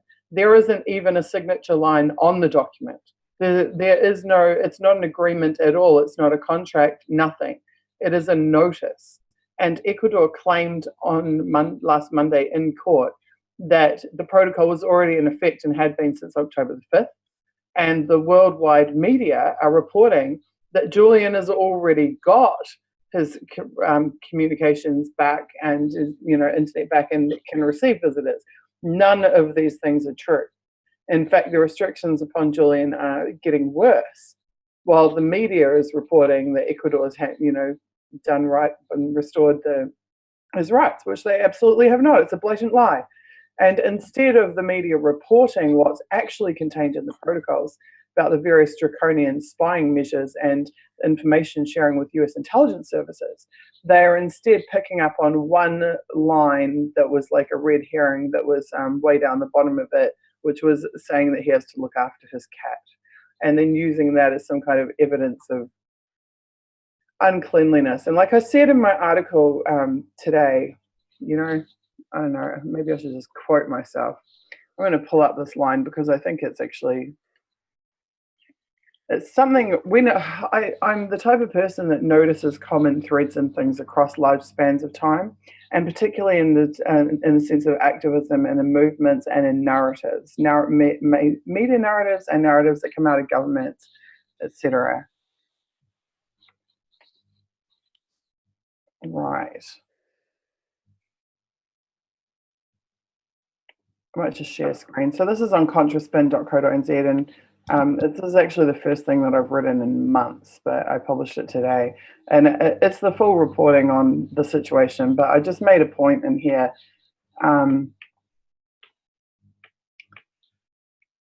About Julian's reputation being excoriated by the press. I'll just read this section. Ink or blood, I called it. I had intended to write a news bulletin and deliver important and timely tidings.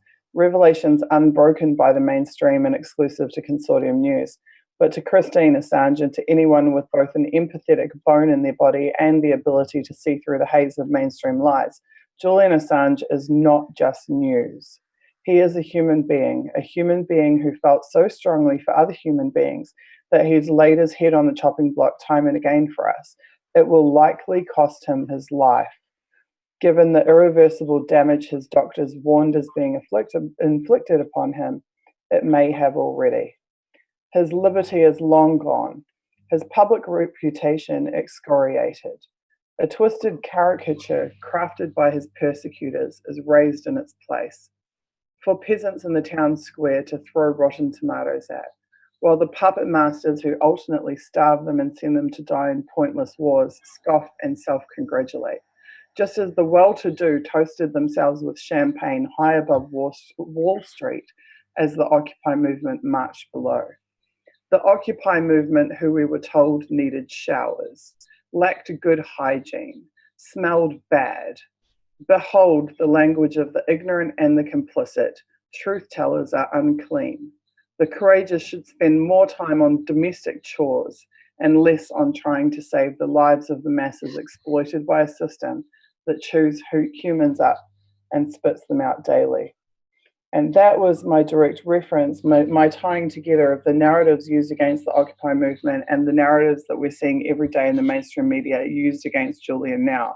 Julian smells bad. Julian has smelly socks. Julian has cat litter lying around. Julian needs to clean his room. Julian needs to do his dishes. Julian, this is a man that has done things that have changed the lives of millions of people, and you want him to do dishes? Are you kidding me? You want to tell us he smells bad? Who cares? We're not here to smell him. We're here to read his website. I took that as them trying to embarrass him. Exactly. It's the excoriating of his public reputation. Yeah, that's exactly what it is. He's a grown man, and you're telling a grown man clean his room. It's this thing of trying to, take a plug out of him, emasculate him. Yeah, exactly. That's the way I took it. It's a reputation, or the goal to damage the reputation of the person. If you notice, when NBC News carried that story, NBC News didn't carry the protocol, or they carried the protocol, but the only thing they carried was he needs to clean it. He needs to clean his room, and he's suing Ecuador because he needs to clean his room. It's like, oh God, how do you miss it that bad? And you get the impression that you're not really missing it that bad. You're doing it on purpose. Do you think that part of the reason that this stings to the degree of media, especially places like Los Angeles Times, the story that they reported earlier today? I wasn't able to see the story because in Ecuador, in Lisbon, you're not allowed to, for whatever reason, see that particular website. Hillary Clinton lost. And is it possible that a lot of this has to do, especially from the standpoint of media, they blame him for Trump getting elected, and they want to take a plug out of him? Maybe not necessarily because they necessarily feel personally invested in it, but more so personally invested in the election itself. This idea that the releasing of information, because look, the stuff that was going on behind the scenes, the idea that the woman is going to attack Trump for his tax returns and they're not going to show her speeches is insane. And if a person is writing speeches in that way, or giving speeches for Wall Street, but doesn't necessarily want to show it, from the standpoint of the public, it is within the best interest of the public to know what that is, particularly if you're going to put that person in a high office. That's separate and distinct from whether or not who's running in the race. I would say the same thing for either person that was running in the race. I didn't necessarily have a dog in the hunt on this. But from the standpoint of media did have a dog in this hunt. They thought Donald Trump was going to eat babies and kick puppies. And from the standpoint of Hillary Clinton, she was of their class. She was safe, or they're really safe from the standpoint of them. I strongly wonder if part of this animus that they have towards him has to do with that. Now, I get the political class. From the political class, they're incentivized to go after him. Donald Trump loved WikiLeaks during the election, hated them after the election, because at that point now, those secrets that are taking place, the horrors that are taking place in the Trump administration, could be revealed to the light of day. But you know, it's from the standpoint of media, especially mainstream media. They had a dog in the hunt, and that dog in the hunt lost. And now you have a situation where the Ecuadorian government is, with the new president, Moreno, in office, and his ties to Washington, even the IMF loan for billions of dollars or something to that effect that was contingent on this idea of solving the Julian Assange issue, which is, you know, that's amazing in and of itself. What do you think about that? Is that way off base, or is that? I think part of it's true and part of it is a distraction, Jamal, because they didn't start criticizing Julian after 2016. They've been criticizing Julian since 2010. That's right. The smear campaign against Julian dramatically predates 2016. In fact, since he became a serious threat to power, and not just to power, but also the supremacy of corporate media, he has been a threat. Even after the first time that New York Times and The Guardian burned WikiLeaks, they already had turned on him, and that was well before 2016. And I think that when people look at what the content of what was published in 2016, it was not just the revelation that Hillary Clinton was corrupt. It was equally the revelation that the media was corrupt. Yes. And if you look at the allegations against Julian Assange for colluding with a political campaign, it is in fact can so easily be mirrored back at all of those journalists. And I saw a great chart today which listed all the journalists and media organizations that were exposed for colluding with the Clinton campaign in those releases. And it was across the board. I mean, there was a couple of like Bloomberg people in there. There was NBC. There was all the major papers were colluding. Yeah. So I think the simple narrative is seldom the truth. Yeah. So the simple narrative is he helped Trump. Oh, I don't think that. He worked with a political campaign. No, I'm not saying that you are, but this is what the world is hearing about Julian. Right. Ray, go for it. I can see it itching. Go for it. I think you're both, sounds trite, but you're both right. They had it in for Julian from the beginning. But when Julian rescued Ed Snowden, and then when Julian got receipt of Vault 7, which shows all the offensive CIA cyber tools developed at incredible expense and exposed them, okay? Well, then the deep state really had it in for Julian. And what I see now is an ineluctable,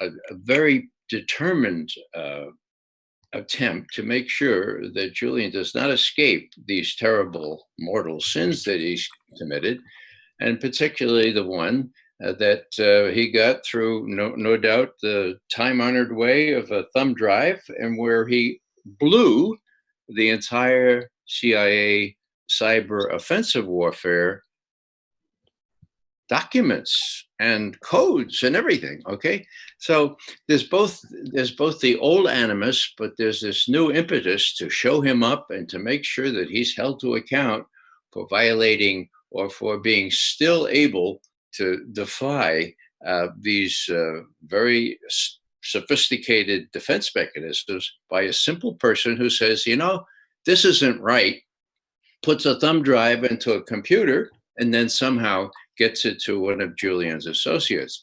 That is beyond the pale, and they want to put the brakes on that.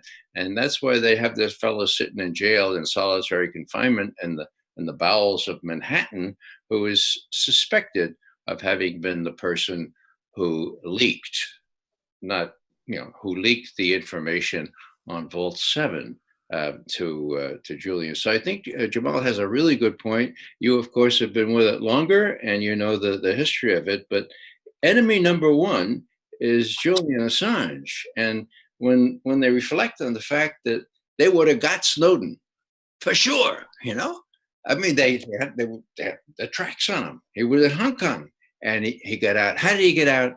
It was Julian that got him out, called in all his chits from that part of the world. And he told me personally, he said, you know, we had to make it possible that somebody could do this and escape the kind of torture that Bradley Manning went through. So they have it in for him for lots of reasons. They hate him yet from another photo. It won't stop, and that's where we come in. I want to say one more thing, or else I'm going to lose my wife here, and that is simply this: the scary thing I learned during this 3.5 or more hours is that Wendy and what was her name, Amy, were the only ones outside the Ecuadorian embassy in London. This is the weekend where there have to be more outside. And so I have to leave right now, but I hope that those of you Londoners or those in touch with Londoners make sure that at least there's someone out there 24/7 until Monday when this picks up again with his testimony. So thanks for letting me share. I'll listen to whatever you want to say, but then I do have to tend to my wife. Thank you for your incredible support, Ray. You've been there relentlessly for us from day one and just such a fierce advocate for Julian. So thank you so much. Thank you. And thank you to your wife. Seriously, thank you to your wife. Thank you. Take care now. Okay, I wanted to jump in here for a minute next. I forgot to say when I was talking about Democracy Now! That everyone should try to contact the show about that. If anyone has a personal email for her or for any of the producers, please use that to request that she cover this. And if you don't have that, you can go on the website. There's a contact button. You can click that and suggest coverage. Also, I'm racing a KPFA radio news deadline. So Susie, did you say there's a video clip that's going to be posted soon? Okay. Yeah, just check the Uni4J YouTube account and you should be able to see any of the short clips that are being uploaded. Yeah, definitely. And I'd just like to point out, Anne is a fantastic example of somebody who agitated to get solidarity statements in support of Julian from organizations that should absolutely be aligned with his values. And maybe you could give us just 2 sentences about that effort. And I know Nozomi was also involved in the effort as well. Both of you could speak to that, because hearing about a successful example of that may encourage other people to know that yes, their efforts, could result in tangible outcomes. Yeah, we got, and Nozomi did help with this, we got the Pacifica Radio Network's national board to pass a resolution calling for Assange's freedom and that of all journalists under fire. And it wasn't totally easy. We had to push for it. We had to write it and rewrite it. But it was good. It was good. Once it was published, it was very strong. And this makes me wonder, what about the Electronic Frontier Foundation? Have they already, I imagine they've already come out about this, but there was some talk of that last time. Have they made a statement? I'm not aware of any recent statement from them whatsoever, which is a real shame, because WikiLeaks actually advertises EFF on the bottom of every page, if I remember correctly. Right. EFF, the Tor Project, and someone else have been benefiting from WikiLeaks amplification and solidarity for years. So I certainly hope that if they haven't, that they do get on board with this. Yeah. Also, I can see Graham Elwood is here, and I know that Graham Elwood and Ron Placone are traveling and have been having a hell of a time. They've been reconnecting over and over again, trying to be a part of this and talk to people. Graham, can you unmute yourself? You're muted. I'm so proud of the effort that you guys are making to participate. Hang on, let me try and unmute you. It might work. I might be able to do it. While you're trying to do that, Can you hear me? Got him. Yeah, we can hear you. Okay, great. Yeah, I'm in the car with Ron Placone. We're driving to San Francisco. We did a show last night in Sacramento, and listening to this, the thing that pops into my mind, I love the idea of the weekly protest at Harrods with the bands. I'd love to see, this is like an online global community. If we could have people at every Ecuadorian embassy, and as Ray pointed out, more people in London, then like to put the pressure on in any and all ways that we can from people all over the world. And also, I would put more pressure on the Australian government to protect one of its, and of course put pressure on the American government. So I think like there's more of us than there are of them, and that's something they need to desperately be reminded of. I couldn't agree with you more. Ron, have you got any words for us? I'm not sure if it's safe for you to talk on live stream while you're Yeah. I'll just say a few things. I mean, yeah, we are traveling, so I haven't been able to tune into a lot of news this morning, and I've only, even as we've been in the car, things have been cutting in and out, and I can only hear so well. But the news about the break-in is incredibly horrific, and the media theorist Neil Postman, he posed the question a long time ago, who is winning as far as the projection of our society, Aldous Huxley or George Orwell? Are we amusing ourselves to death, quote unquote, via Brave New World, or are we being forced into submission via 1984?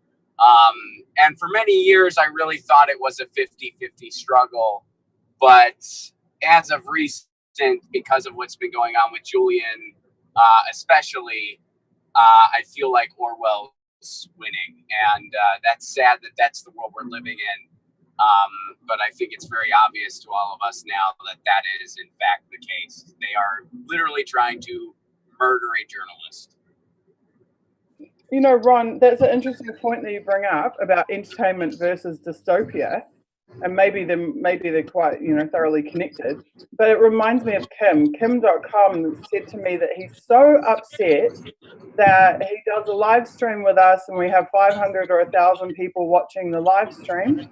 But he does a live stream of him on Twitch playing a video game and they get 600,000 viewers. Do we need to make activism more fun and have more entertainment, or do we need to teach people to care more about the planet than their video games? No, you want 80 West. I'm sorry. We're giving directions. I'm sorry. I heard that question, and that I think about that a lot. Is that way more people, and I think that's part of the sort of overall plan of getting people distracted and not paying attention and caring more about video games and American Idol or whatever. And can we make activism more fun? If whatever makes it work, I'm into it. Like if that's what we could do, I don't know what the immediate answer to that is, but the overall answer would be, yeah, if there's a way to get people more involved, whatever we got to do that, I'm down. Well, I mean, the kind of like light at the end of the tunnel going on that theme is that we live in an age where there are countless forms of storytelling, especially in the digital realm. So, we got to do everything we can to get the message out there, especially in this particular, since there is, there are literal lives at stake. Yeah. Yeah. All right, sorry, we're maneuvering. Sorry, we're about to hit a toll booth going into San Francisco. I know you're thinking you're driving in a rural area. It's just San Francisco. What's the big deal? But we are minorly distracted, doing the best we can. Yeah. Wanted to pop in.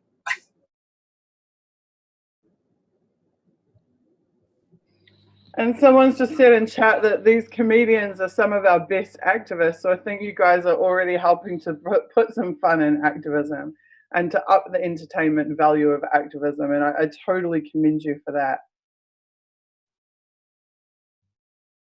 Graham, if you can still hear me, has Jimmy heard the news about what happened? I know he's on live stream right now. I think they've just cut out while they're going through the toll booth.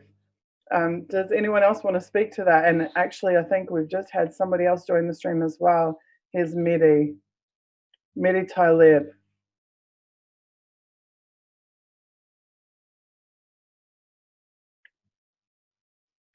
Mehdi, can you hear me? Okay, can you hear me now? Yeah, I can hear you. Hi. Hi, Susie. How are you? Good, thank you. Well, yeah. If I have a few minutes, maybe I could comment, maybe clarify some things. Yeah, You of heard course. the news, correct? Yeah, of course. Yes, yes, absolutely. And yeah, well, it is shocking, but at the same time, when you know how all these entities work, it's not really surprising, right? It's not the first time there's a break-in attempt. In 2016, there was also this guy who was climbing or trying to climb the embassy wall, maybe to get inside, or we don't know really.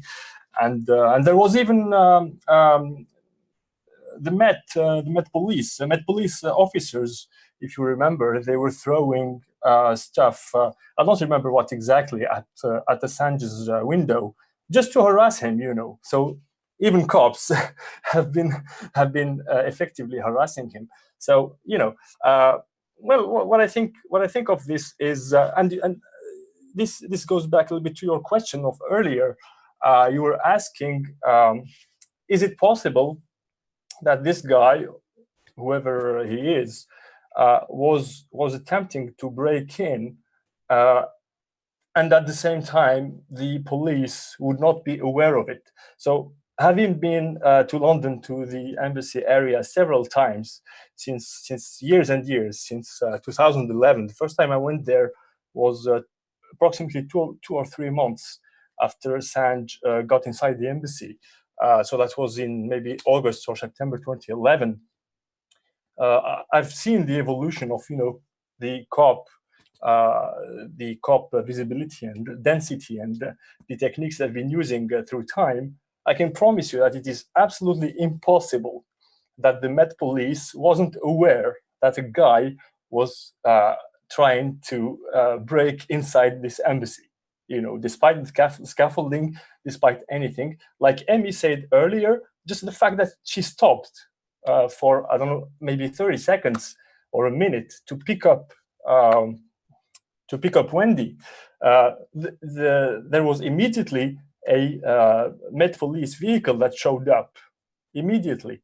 So this tells you the level of surveillance, and it's exactly what I've been seeing in the last 2 or 3 years since they removed the cops in 2015. Because before that, there was like physical presence, some density of cops, and then they removed them, but they replaced them with cameras, and they are closely watching the area. So it's absolutely impossible that this guy tried to break in without the police complicity.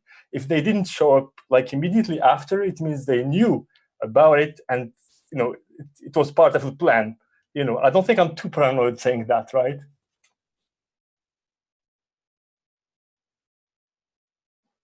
No, not at all. Excuse me, multitasking my butt off. I don't think you can be too paranoid, Melissa. I mean, this is the most persecuted journalist, most persecuted political prisoner in the world. So exactly. If you imagine it, you know, and we, even things we can't imagine are being done to him every single day.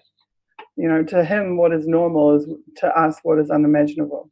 Absolutely, absolutely. Yeah, he's enduring an incredible level of harassment, of stress, of insecurity. Yeah, it is unimaginable, and it's been taking place for 8 years now, because the first time he was arrested was in early December, I think, 2010. So it will almost be 8 years. Of course, when he showed up at the police station, because there was an arrest warrant against him, without any charges, really, right? But when they arrested him, they threw him in isolation just to punish him for 10 days, right? So it was starting off really badly for him, and it didn't really get better. So this is the kind of system we have today that is ruling the West, you could say. So just maybe to clarify one other thing, because I'm a little bit familiar with the area of the embassy.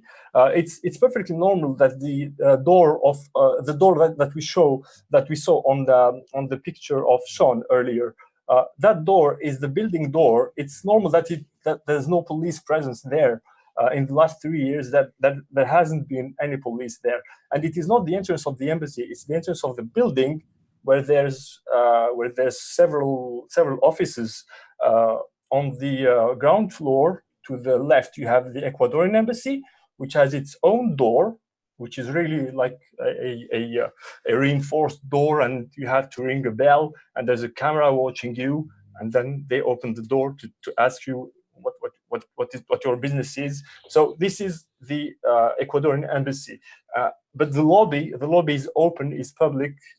Anyone can get there. So it's not surprising that Sean got there and could even stay for several minutes without anybody asking him questions. Yeah, and 9 hours after an attempted break. This is what I cannot believe. 9 hours after an attempted break-in. Yeah, well, thwarted by the actions of. Yeah, exactly. That's why I'm saying it's impossible that this attempt of break-in took place without the complicity of the Metropolitan Police. I can't reconcile these two ideas. There was this attempt, and the police were like against it. If they were really against it and they were doing their job, they would have shown up immediately after.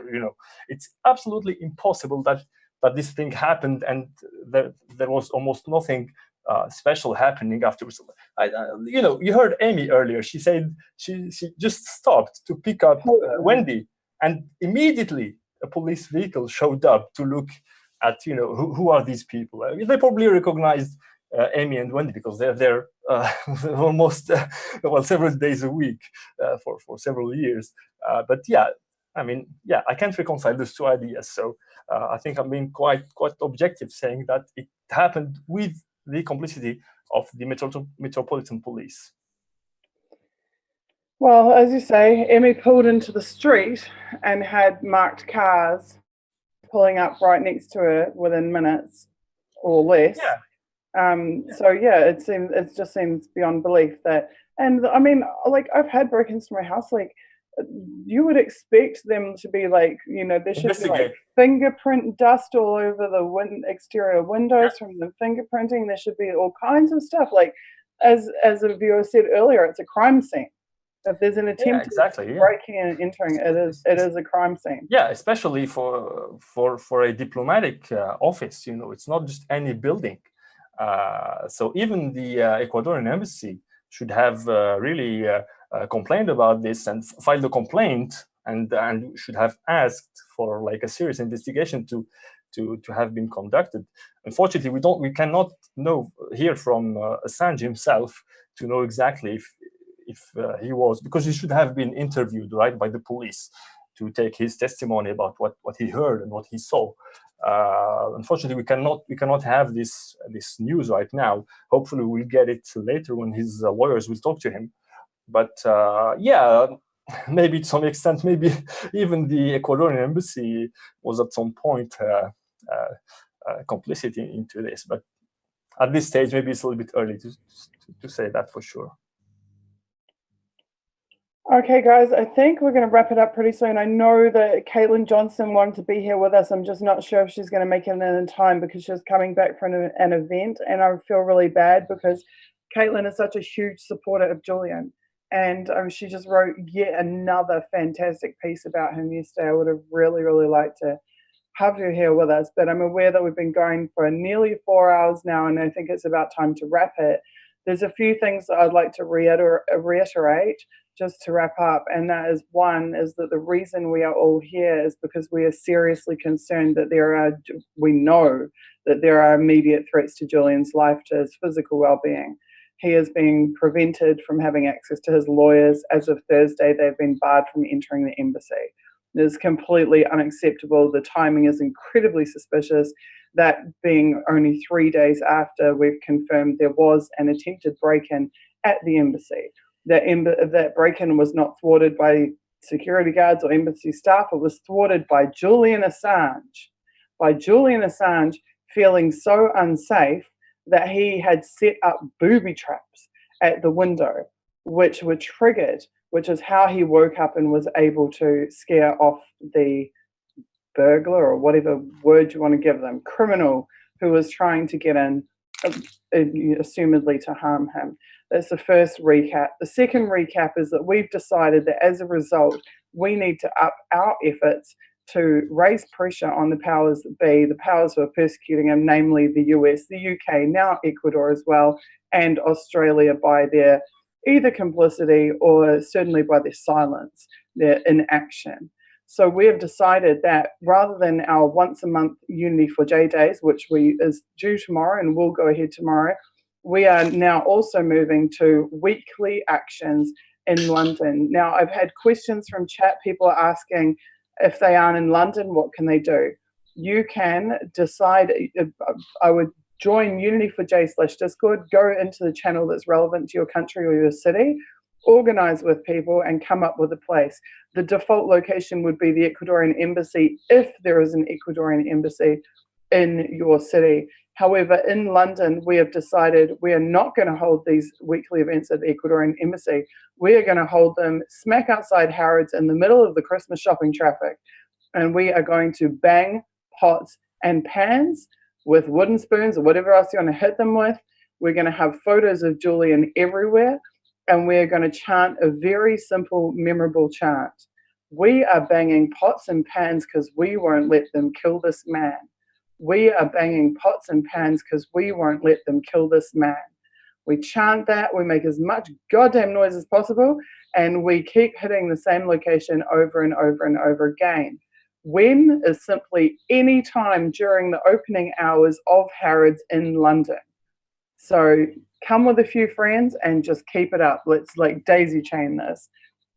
And we're going to push it every month. Every week of every month. And then we will wait and see what happens over the next few days, and to see whether we need to maybe even escalate that action. In the meantime, please join our Discord server, make friends. We have got amazing teams of people that I can't even count how many live tweeters we've had running tonight, how many social media admins we have on multiple platforms. We are broadcasting to 5 or 6 different platforms. We have admin teams on all of them. I am so proud and impressed with the hundreds and hundreds of people who are making events like this happen. Our tech team, our stream team, everyone, you guys are amazing. Our research team, our scribe team who are transcribing Christine Assange's message to us that was broadcast at the beginning of the stream as well. We have got, I know I'm forgetting multiple teams here, but we've got amazing, amazing people. Now, I'd like to close with final thoughts from you guys, so please speak up. If there's anything else that you would like to say before we close, go for it. Yeah, I would. Hi, Susie. I just want to say quickly, people have talked about the election on Tuesday, and we cannot be fooled. We should not vote for any of these Democrats who have called for Julian's arrest. We have real fascism, but we have a fake resistance. And people like Senator Menendez in New Jersey, who wrote in a letter asking for Julian for his asylum to be ended, for the Ecuadorian government to end his asylum, are as fascistic as Trump is. And unfortunately, he has plenty of company. And thank you, Joe, for doing this again. I'm out. Thank you, Susie. That is an amazing point that you just made. You just said we have real fascism and a fake resistance. That is just an amazing point that you made. In New Zealand, we have what is being touted all around the world as a socialist-leaning government, a left-wing government. They are supposed to be the solution to all of the privatization and homelessness problems and everything else we've been facing for the last 9 years prior to them coming in 2017. And that socialist-leaning far-left government has just signed the TPP. Not only have they just signed the TPP, they rebranded it so they could sign it, and then they went and got in cahoots with all the other countries and got them to sign it up to it too. It is a colossal group effort. So it is just like as if we didn't need the evidence, or as if we needed the evidence, but it's the final demonstration to us that even when you vote as far left a major party as you can, what do? You get the same policy that you would have got if you'd voted the other way around. The agenda continues no matter who you vote for, and that's why we can't vote our way out of these problems, because we didn't vote our way into them. We didn't elect the deep state. We didn't elect these intelligence officials that are persecuting Julian. In the NSA documents, they say that they are impervious to the perturbations of politics. They don't care about the political change because they are in power for decades at a time. Decades, not 4 years, not 8 years. They're in charge for 30 years or 40 years at a time. So we are going to have to come up with responses that aren't waiting 2 or 4 years to tick a box on a piece of paper. We're going to have to come up with solutions that require getting off our butts and making so much noise that we cannot be ignored, and that they have to bend to the will of the people rather than the people bending to the will of the elites. And I really appreciate that yet again we have had people here today representing all kinds of different political parties and people who aren't involved with any political party. And yet again, we've crossed the spectrum. And I've been getting lots of nice comments about my appearances on Jimmy Dore, and I made one important point in actually the video that we did about TPP, and that was that in Parliament, the left and the right are uniting all the time. The TPP, 111-8, that was the left and the right united to screw the people.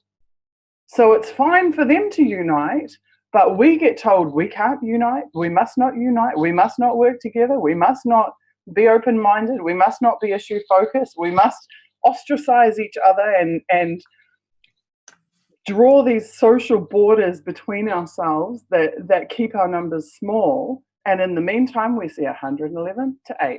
Why? Because they understand that they can work together and push their agenda.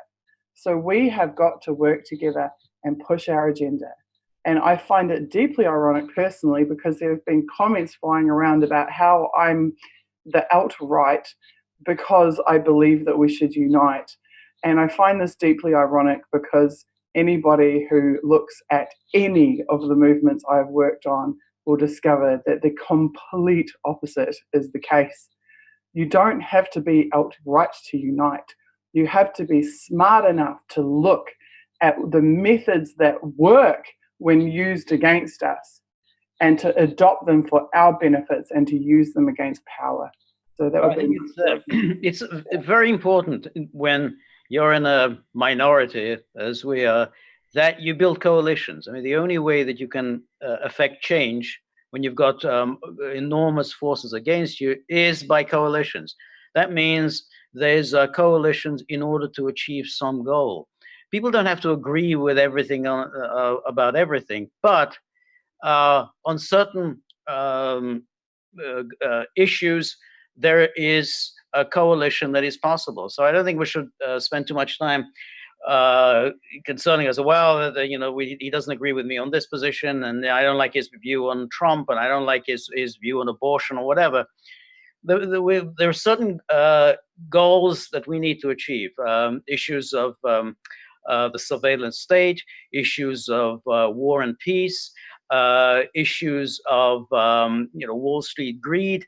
There is a coalition that's possible, and I think that it's very important to do whatever is possible to create coalitions rather than to insist on one's ideological purity. Excellent point, George. Very well said. Very well said. Thank Susie for what you had to say. I'm so sorry, Joe, to cut you off. No, I'm just going I'd actually love you to close the stream if you're willing to.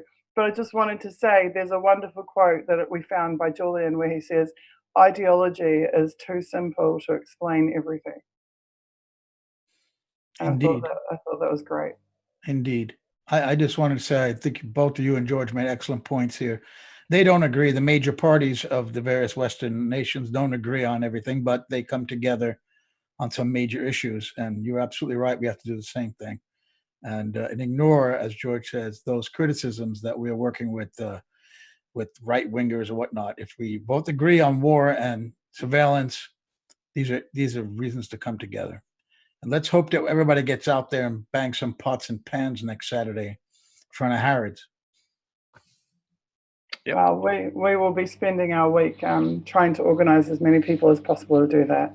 And those criticisms that you were just referring to, much like the smelly socks or smelling bad criticism was applied to Occupy and is applied to Julian, that same right-wing fascist label was slung at the Occupy movement. It was we were told we were anti-Semitic. We were told that we were pro-fascist. We were told that we were uniting with the right wing. These same slurs get recycled to anyone who's a threat. So what they're really telling us is that what we're doing is having impact, that what we're doing is scaring the crap out of them, and that they fear our unity. They fear unity. So thank you all for being here. Thank you, Joe, for I know how much work you had to do and at very short notice to put that article together. So I deeply appreciate that. And I'm glad to see. I'm glad to see how widely circulated it's been. Any last words from anyone else? I don't want to be last words on the stream tonight. Oh, one last word I say is that there may be big changes in the world ahead, which may have an impact on what happens to Julian. I mean, I actually think that it's quite likely that within the next couple of years, America will be involved in a very serious military confrontation with Russia. I think this will have an enormous impact on public opinion in America and in the UK. And I think this could well affect how the public sees Julian Assange. So, you know, it's not everything is up to us. There may be events taking place in the world that is going to have an effect on the fate of Julian. I'd just like to quickly jump in with something that we can do. I have an open letter that was actually sent out to all vigil participants. I know there's a lot of details in some of those letters, but it would be great to have some more signatures on that. It's to the current Prime Minister of Australia, Scott Morrison, obviously with respect to Julian Assange's situation. Also, anybody can sign that and find a link on the Discord server, Unity4J/Discord, under Outreach in the communications section. Outreach is sometimes on grey text. It's a bit hard to see, but if you look in communications, it'll be there. And it's at the end of the stream. It's one of the most recent pins there. Not pins, one of the most recent posts there. And you can follow the link and sign up there. So that would be great. Yeah, that's about all I wanted to add, except just there are stories here that aren't being picked up by the media and aren't really coming out in alternative media either, which they should be. And I really agree with Anne Garrison that Democracy Now! Should be getting some people complaining or at least requesting these issues to be covered. And I'd like to name three issues in particular. One is the lawyer ban before Assange's testimony. That's an outright and obvious scandal that should really have a lot of attention in the alternative media, at least. The fact that there's a literal speech prohibition. Moreno has specifically said that he's not allowed to express opinions, and that's in the protocols. And the other issue is the UN. The UN Special Rapporteur for Freedom of Expression and High Commissioner for Refugees ostensibly acted in Assange's interest with meeting with Moreno to restore his communications. This isn't happening. This is a big story, pivotal human rights issue. UN senior members. So this story needs to be in the public space. Again, if the mainstream media is not going to cover it, all media needs to cover it. So okay, that's me. I'm signing off. So thank you guys. It's been pretty fantastic to be amidst this company and terrible situation, but I think you couldn't have a better team pulling together to do something about it. Yeah, I like to add something if I can. Yeah, I'd like to add something. I think what WikiLeaks revealed documents not only exposed the real working of government, but it also I think the journalists and politicians' response to these released documents that really revealed who they are, their true color. And for instance, I mean, the National Board of the Pacific Foundation passed a resolution to stand up for Julian Assange's freedom. But at the local level, Berkeley, for instance, where I live, the KPF Berkeley local station didn't pass the resolution. So we really have to pressure these organizations who present themselves to be progressive, really hold them accountable and pressure them to pass the resolution and make a statement to stand up for Julian Assange. And then I think this is very important. And now, you know, this is a kind of a good opportunity for us to see the real face, real color of journalists and then politicians. And if they are not standing up for Julian Assange, if journalists are now writing, you know, engaged in smear campaign and trivializing what's happening to Julian Assange, they are not real journalists, you know, so we get to see who they are. So I think it's important to really watch what they're doing at the same time.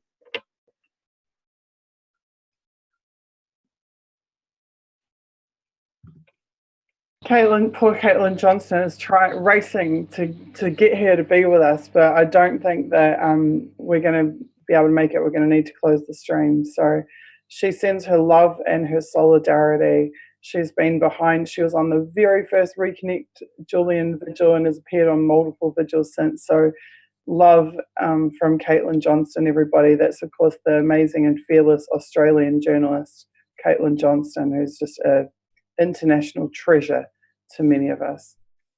Okay, I think we will leave it there. Thank you all for being here and being a part of it.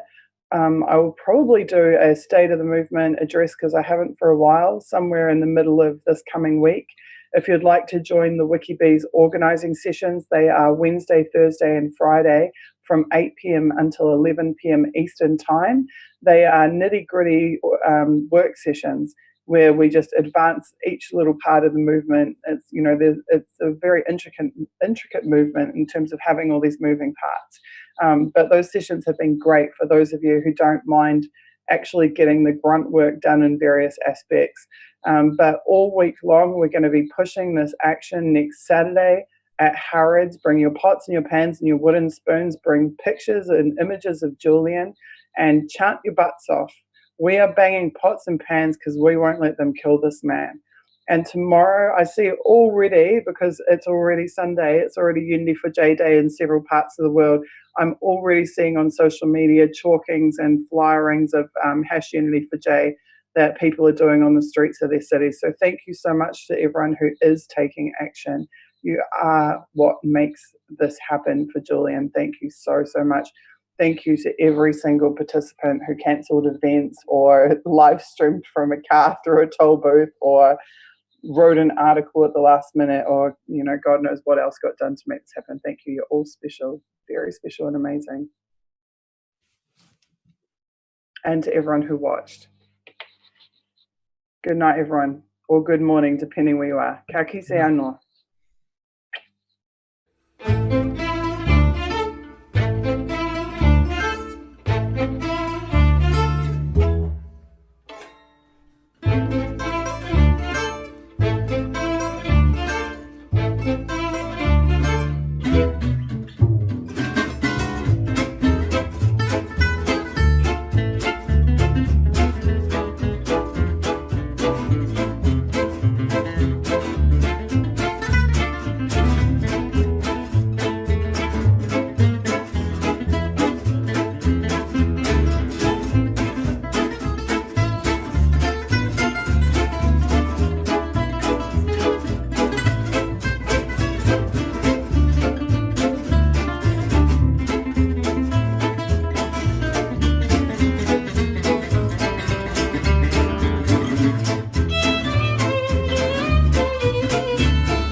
Policewoman, when you walk my way with your pepper spray, all I can do is watch your hips sway. So come on now, policewoman in your blue uniform, let me turn you on.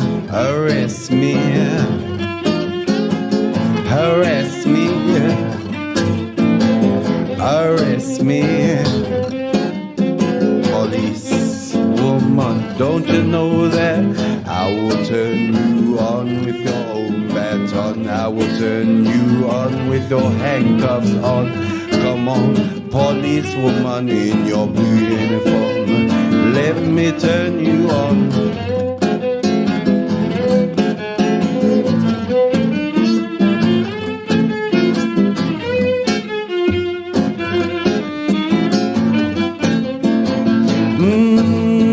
When you walk my way, all I can do is watch your hips sway. When you walk my way, policewoman.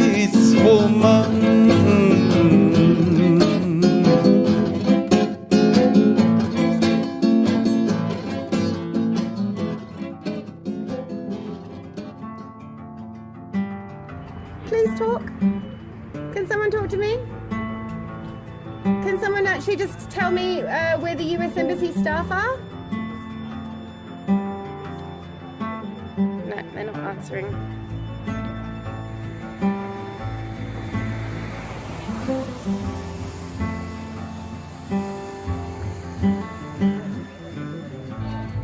So the British High Commission are not answering the door to two British citizens wanting to ask questions. Pretty shoddy.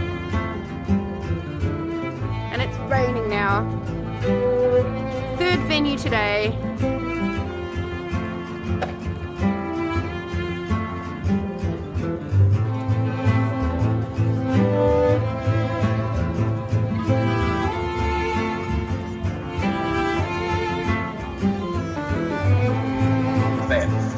And the Swedish episode was just a bogus red herring.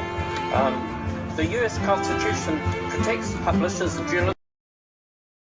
This crime was just to have broken the silence. It provided, shown that we're complicit by failing to speak out against illegal wars and the attacks on this journalist who's actually provided the real truth and the deceit of Western governments. There's no investigative journalism in our lifetime whose equal importance in terms of the information he has provided through WikiLeaks. He's called rapacious power to account. He's shown that our governments are supporting 70% of the military, including Saudi Arabia, which has an appalling record in terms of human rights and the treatment of women. It also is attacking on behalf of the United States Yemen, and we know that millions of people are at threat now in Yemen of starvation because they're closing the last port there, which is providing the humanitarian aid. At the same time, the drone execution that we don't really hear of innocent people all through the Middle East and any part of the world. Malcolm Turnbull can remain silent, or he can seize this opportunity and use his government's diplomatic influence to defend the life of an Australian citizen, a really top Australian citizen whose courageous public service is recognised by countless people across the world. He can bring Julian Assange home, and that's what we ask him to do right now. Thank you.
Right, we're gonna take it away now. Bye-bye Beehive until the next time. This will be where we come for emergency action.